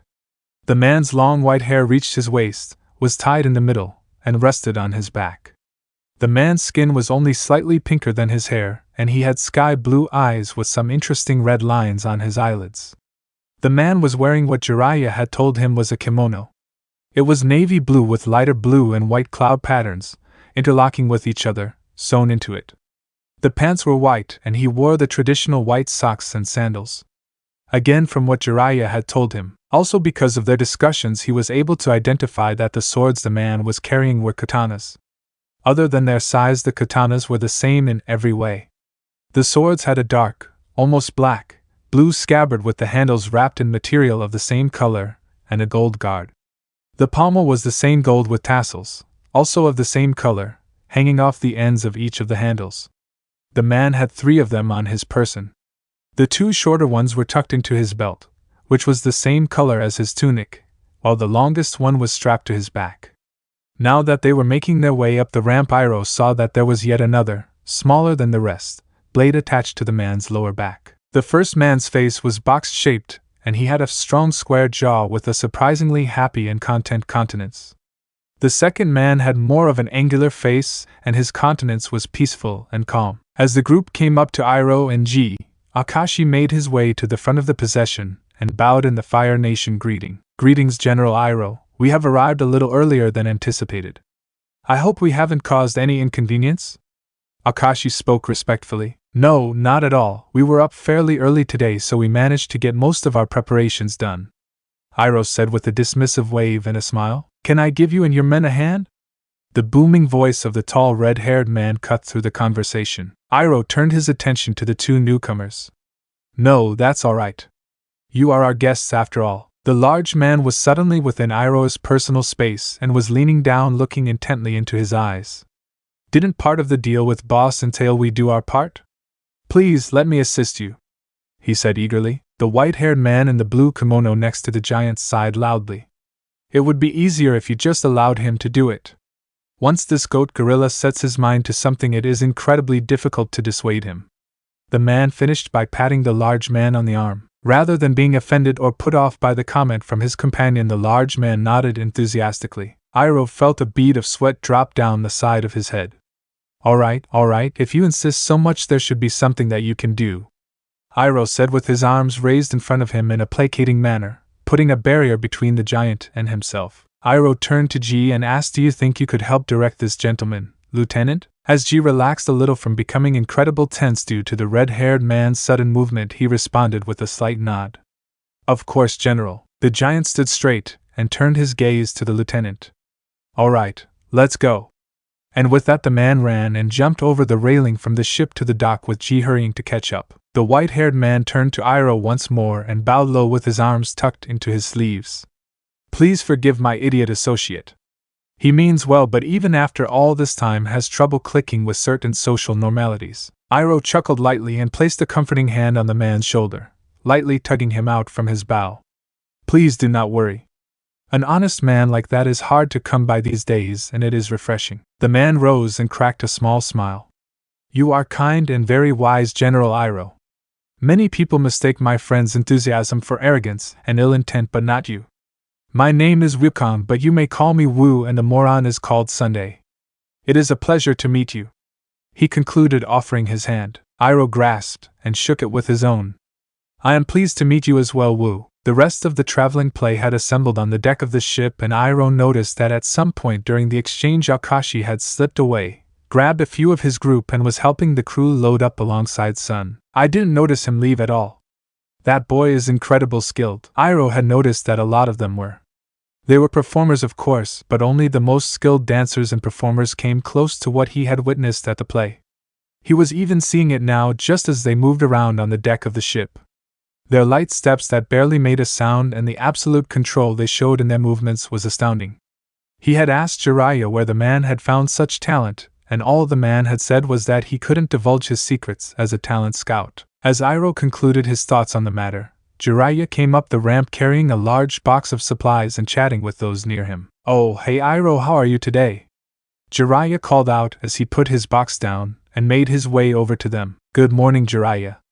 Iroh greeted with a slight bow of his head that Jiraiya returned. It's not bad, isn't it? Jiraiya said, turning towards the rising sun and closing his eyes briefly, feeling its warmth washing over him and warming the cold night air. Iroh and Wu turned towards it as well, and all three shared the peaceful moment. Look at you old geezers just waiting to drop dead. The three men heard a seductive and raspy voice pipe up from behind them. The men turned to Kumiko, who was standing behind them with her hands on her hips and a beefy grin plastered on her face. Speak for yourself, you ancient hag. Wu shot back with a smirk. Whose soul did you suck out this time to keep your hideousness at bay, you witch? Kumiko's face contorted into a snarl, and she took a couple steps towards Wu. Wu strode up to her as well until they were close enough that Kumiko's considerable chest was bumping up against Wu's and their foreheads were mashed together. You've been getting beefy these last couple years, Wu, Kumiko said with a challenging tone. Need me to remind you just who's in charge around here? Just because you have known Lord Jiraiya the longest, and you shake the most tail, doesn't make you the one in charge, Kumiko. Wu shot back. Come on, guys. Let's not cause a scene. Matatabi, if Iroh remembered correctly, said as she made her way over to them and pushed them apart. As the two dragged Matatabi into their banter, Iroh leaned over to an amused Jiraiya and asked, Are you going to intervene? Jiraiya turned to Iroh with a grin. No way. Usually it's me they're all ganging up on. I cherish these moments. Besides, it's all in good fun as they usually don't go too overboard. Jiraiya finished a little louder than was necessary, and Iroh noticed the three's bickering drop down a few decimals. The two men watched the exchange for a moment before their attention was pulled to the conning tower door opening and Zuko stepping out from it. The young man scanned the deck for a moment before spotting Jiraiya and his uncle together. He made his way over to them, glancing at the now quiet argument taking place that had pulled Miyuki, Suru and Sun into it as well. They aren't arguing about the ship, are they? Zuko asked a little harshly, but Iroh noticed the slightly nervous tone that the boy let slip through. Thankfully, Jiraiya didn't seem to take offense. No, they just like to bicker sometimes. Strong personalities tend to more often than not, and those 7 have some of the strongest I have ever met. Zuko's shoulders relaxed a little before he spoke again. I have had all of the rooms in the ship that are available prepared for you, but it seems like there may not be enough of them for all your people, so we cleared a section of the cargo holdout so that anyone who doesn't get one can camp there. Alright, Jiraiya nodded, then called out to his assembled staff. Let's get settled in, guys. As Naruto closed the door to his room and dropped his transformation, he let out a loud sigh of exasperation. So? Why are you guys bunking with me? Akashi, Sun and Wu were setting up their spots around his bed with nonchalant airs about them. Akashi stood straight and faced Naruto. Section 4 of the Maelstrom Directive states that any group that works under or around Supreme Leader Naruto Uzumaki must assign at least one individual to be with him as much as possible to avoid.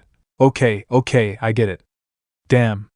Naruto interjected with a sweat drop. Sun made his way over to Naruto and clasped him on the shoulder, sending a small shockwave through his frame. Koku and I will be the best bunkmates, Naruto. We will give you the most comfortable experience ever in the history of bunkmates. Do not worry, he said with a smile and a thumbs up. You've already forgotten that I am Wu right now and you are in your human form, haven't you? Wu chimed in from his spot on one of the cots. I like this one. It's mine. Sun looked at his palm and blinked for a few seconds before laughing and looking back at Naruto. Sorry. Naruto squeezed the bridge of his nose and let out another sigh. This is one of the reasons why staying in your animal forms would have been a bit better, and not be able to contribute in this little adventure of ours? Wu chuckled lightly. That's not what I... Sigh, you're right, we should all be able to have some fun. Naruto smiled. I'm glad to be bunking with you guys. After they finished settling in, Naruto noticed the rest of his tailed beasts converging on his room. I'm going to check on the ships. And with that he disappeared. He loved his family, but God, they could be taxing sometimes, and after spending weeks in close proximity, and them making scenes whenever they could with the First Division looking on, Naruto just needed a second without them around. Naruto appeared on the bridge of the Hibiki, startling her captain and crew. Naruto had issued most of his fleet's ships to be fitted with a Flying Thunder God seal on the bridge. His fleet was strong, crazy strong. With chakra assisting them, his people's technology had taken massive leaps. In conjunction with the various powerful elements that their explorers and scientists had discovered and harnessed, with steps taken to maintain the balance of their little corner of the galaxy, the ships of his people could take on almost anything. However, that didn't ease his nervousness one bit. One of the most important things he had learned from his life as a ninja was that there was always something stronger out there.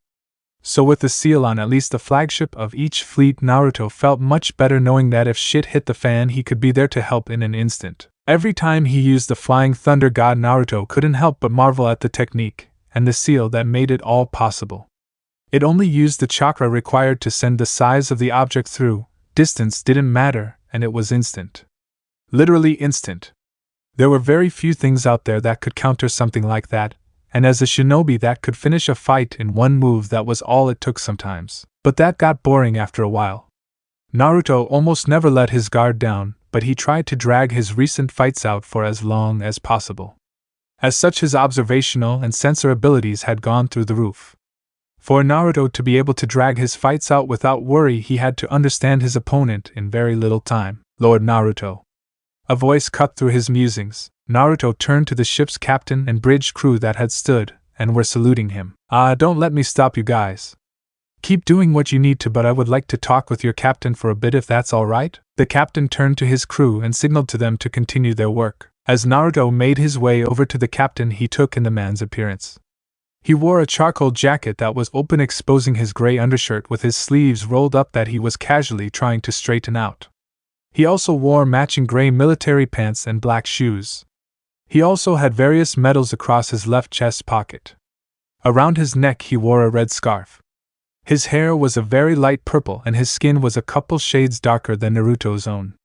It was several inches long and spiked up and back save for a single long lock of hair that somehow jutted out and to the side, covering his right eye when he looked at certain angles. He had an angular face and golden eyes. Young for a captain of a massive cruiser, but Naruto had become Hokage around that age, so he really couldn't say anything about that, nor did he want to. The man's chakra level was strong for a marine man as well, which was a little surprising. As the various fleets and armies had developed over time, they could mostly be categorized into two groups, each with their own commander structure. One was the Special Operations Division that consisted of more chakra-powerful individuals that thrived on the stealthier and technique side of shinobi conflicts. Most Kage, Anbu and Jounin-level ninja gravitated to that side of the military. While they did use technology to enhance their abilities, they didn't use them as much as the other branch of the military. The other side consisted of Chunin-level and below individuals. This side made up the vast majority of the military and fleets, and they used their technology to balance out the power difference with their special ops counterparts. The Marines and soldiers followed the more military side of being a shinobi, and they mostly engaged in open conflicts to great effect. Both sides of the military worked in harmony. Naruto had put in a lot of effort to make sure everyone got along, and he had yet to see any opponents they came up against last longer than a couple of days. There were always outliers like the man in front of him, of course. For whatever reason, the man before him had decided that rather than working as a special operative, the fleet was more suitable to him. Despite the amount of power he had at his disposal. "Yo, Captain! I've come to check out your ship," greeted Naruto brightly. "Yes, sir. I am Commander Obito, captain of the Hibiki, its crew, marines, and all those housed inside." The man saluted. Naruto nodded and clasped the man on the shoulder. "Did my little ship fit in your hangar all right?" "Yes, sir. We had some spare room in the hangar that we were able to fit it in without much issue." "Good, good." Naruto turned and watched the bustling bridge members for a moment before once again turning to the captain. "So what have you got on the Hibiki?" "In terms of personnel, I mean. 2,000 crew members and 7,000 military personnel, including but not limited to Marines, fighter pilots, mech personnel, and at least a couple dozen of each subdivision that the military has." Orga listed off the top of his head. "I see." A silence settled over the two men before Orga spoke up once more. "If I may ask something, sir?" he asked tentatively. "You may. Why did you call my ship?" "We are pretty versatile but lack the strength of most of the other battleships. This planet doesn't require that kind of firepower. This one is probably overpowered enough. Also, I thought you were interesting." "Sir?" the captain asked, but rather sounding confused. He seemed to be confirming something, and Naruto smirked. "Yeah, you probably get it a lot." "Why the military?" he asked curiously. Loosening up a little, Orga shrugged. "I have more of a mind for it. I feel more comfortable here." "You certainly have done well. You sort of remind me of an old friend of mine," Naruto said as he browsed the man's profile on the captain's bridge computer.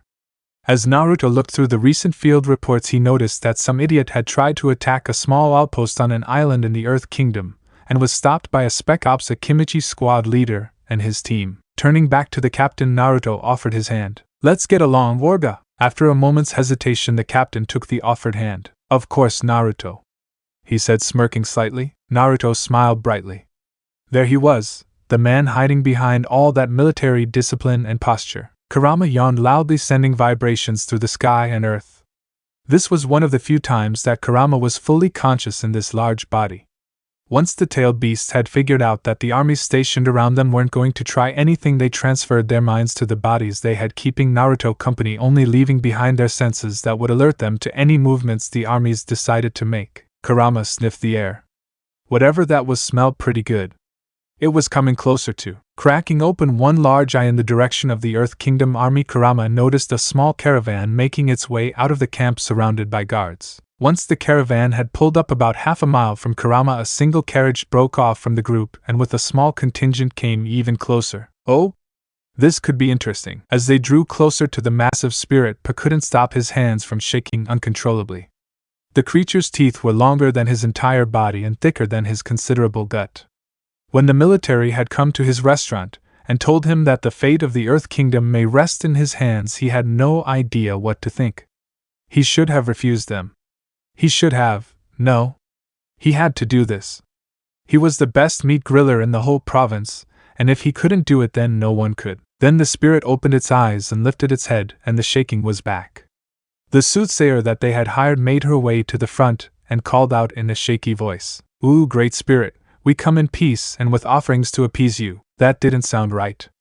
Did the old woman even know what she was doing? The whole company waited with bated breath. The spirit lowered its head in front of the soothsayer, and saw the woman begin shaking. The spirit then exposed its massive teeth, and the woman fell back in fear and began praying loudly. A low rumble then shook the field, and suddenly realized that the spirit was laughing. It thought it was funny. The guards quickly made their way to the soothsayer, and began to drag her back when there was a sudden flash of red light near the creature's head. Out of the dimming light stepped a humanoid figure, and the entire group had one collective thought. What the funk? Kurama continued to grin as he looked at the cowering individuals in front of him. The form he had used was one of his first. It was basically a carbon copy of the second Hokage with his hair, and the fur on his armor a dark red rather than gray, and white as the only difference. I accept your offerings, little humans. Zuko's back hit the deck of his ship hard, but he used the momentum to roll to the left, and sweep out his legs, sending a wave of fire out at his opponents. They dodged it, of course, but that is what he expected from them at this point. With a quick two-step, he sent his flames out as two whips of fire that moved and honed in on his three opponents. This fight was something that Jiraiya had come up with. To simulate fighting the Avatar, Zuko was fighting three opponents at once to simulate most of the elements that the Avatar would wield. If Zuko could tag one of the opposing team, he would win, and they would move on to another set of training. Zuko observed as his opponents changed positions, and the water bender stepped forward and pulled the water from the ocean, blocking his fire whips with his own water ones. His opponents worked together extremely well. Jiraiya had given them simple instructions. Work as one, only one member could attack and defend at a time, change up elements as often as they could, and be as close to each other as possible. This was also to simulate fighting the Avatar, and so far Zuko really felt like he was fighting only one individual. It really was impressive. And Zuko had come to understand something alarming. He wasn't even coming close to getting them. Not only was their teamwork exceptional, they were also very fast. They dodged almost everything and launched attacks from seemingly impossible angles. As the two sets of whips battled for supremacy over the other, his opponent suddenly broke off the engagement, and as one, all three began a mad dash straight at him. Zuko slammed his fire down on top of them, but the fire bender of the group leapt up and blasted them away. It halted their advance, however, as the other two stopped to wait for their teammate, and Zuko moved forward a couple of steps and summoned as much chi as possible into a single blast of flame at his three targets, with a resounding roar. It was the earth bender this time that stepped forward as soon as the fire bender touched down. They had brought dirt with them from the land and spread it out across the deck of the ship, and using it, the earth bender condensed the earth into a solid slab underneath them, sliding it to the side, the three of them riding it safely out of the flame's reach and forward towards him. Zuko shot 3 bolts of flame at the fast-approaching group holding his position. The earth bender broke off pieces of the slab and matched the bolts blow for blow, causing a dust cloud. Zuko backpedaled a little and took a solid, low stance, breathing deep. They would come from the top. They really liked coming from there. He was surprised, however, when 3 figures came straight through the cloud encased in stone on a collision course straight for him. He had seen the technique before, however, and was prepared. He only had to hit one, so he moved out of the direction of the other 2 before bringing a flaming fist down on the last. As he broke through the rock, Zuko was stunned to see that it was empty. 3 light taps sounded out right behind him, and Zuko flipped of the ground, spinning in the air in an effort to shoot off a bolt of fire with his fist and to get some distance. They were already in his guard, however. Grabbing him by his breastplate, the young man in front of him slammed him into the ground and quickly grabbed his arm to get him into a hold. Zuko growled in his throat before an idea came to him. He breathed deep and turned his head to his subduer and spat out a torrent of flame. The man atop him calmly rolled to the side and in an impressive display of strength pulled Zuko with him, rolling him as well. As Zuko felt his face slam down onto the deck of the ship and his arm twist behind him, he heard his uncle call out, "That's enough!" Immediately Zuko was released and his 3 opponents stood bowing low and backing away. Zuko quickly stood and righted himself, fuming silently. The first time he had been defeated by Jiraiya's group, he had stormed off to his quarters and blasted the wall till it was bright red. That time he had been defeated in about 30 seconds, so it was somewhat understandable. After some calming words from his uncle, Zuko had gone down and apologized gruffly to Jiraiya and his opponents. Jiraiya had laughed loudly and professed that he had been worse when he was around Zuko's age. It was his next words, however, that had struck a chord in Zuko. Even though I was untalented and always fighting guys stronger than me, I kept getting back up, and eventually I was the strongest person in my whole village. That's what it's all about, taking a hit, learning to take it, learning from it and fighting back. That's how you win. So Zuko did that. Every day he would come down and get his ass beat, learn from it, then do it all the next day. That had become his routine. Zuko turned and made his way over to his uncle and Jiraiya, who were casually sipping tea next to the conning tower. There was also a small crowd of ship crew and play members that had grown over time. An impressive improvement, Prince Zuko. Iroh praised. Yeah, you're learning a lot quicker than I used to. Jiraiya agreed. I still am not getting closer to defeating them though. Zuko grumbled. At this rate I don't think I'll be able to defeat even the Avatar's spirit animal. Well, the Avatar is the most powerful being around. People make mistakes though, and that's what you need to look for. Improvise with your shortcomings and exploit any mistakes made by them to high heaven and back. Get in their head and keep yours calm. Jiraiya rattled off. What brought that on, Jiraiya? You have never offered advice before? Asked Iroh. Jiraiya shrugged. I haven't been in a good scrap in a while and I suppose I'm getting antsy. Besides, I like rooting for the underdog, and I think someone with only one element going up against the most powerful being on the planet falls under that category. Zuko looked up at Jiraiya with surprise. He wanted him to win? That was new. No one had ever said that to him about his quest before. Even his uncle had never voiced that he wanted Zuko to defeat the Avatar. It was nice. So this part ends here. Alright, that's it for today's video, guys. Let me know in the comments section how was the story. And also don't forget to like, share and subscribe. I will meet you in another video. Bye bye.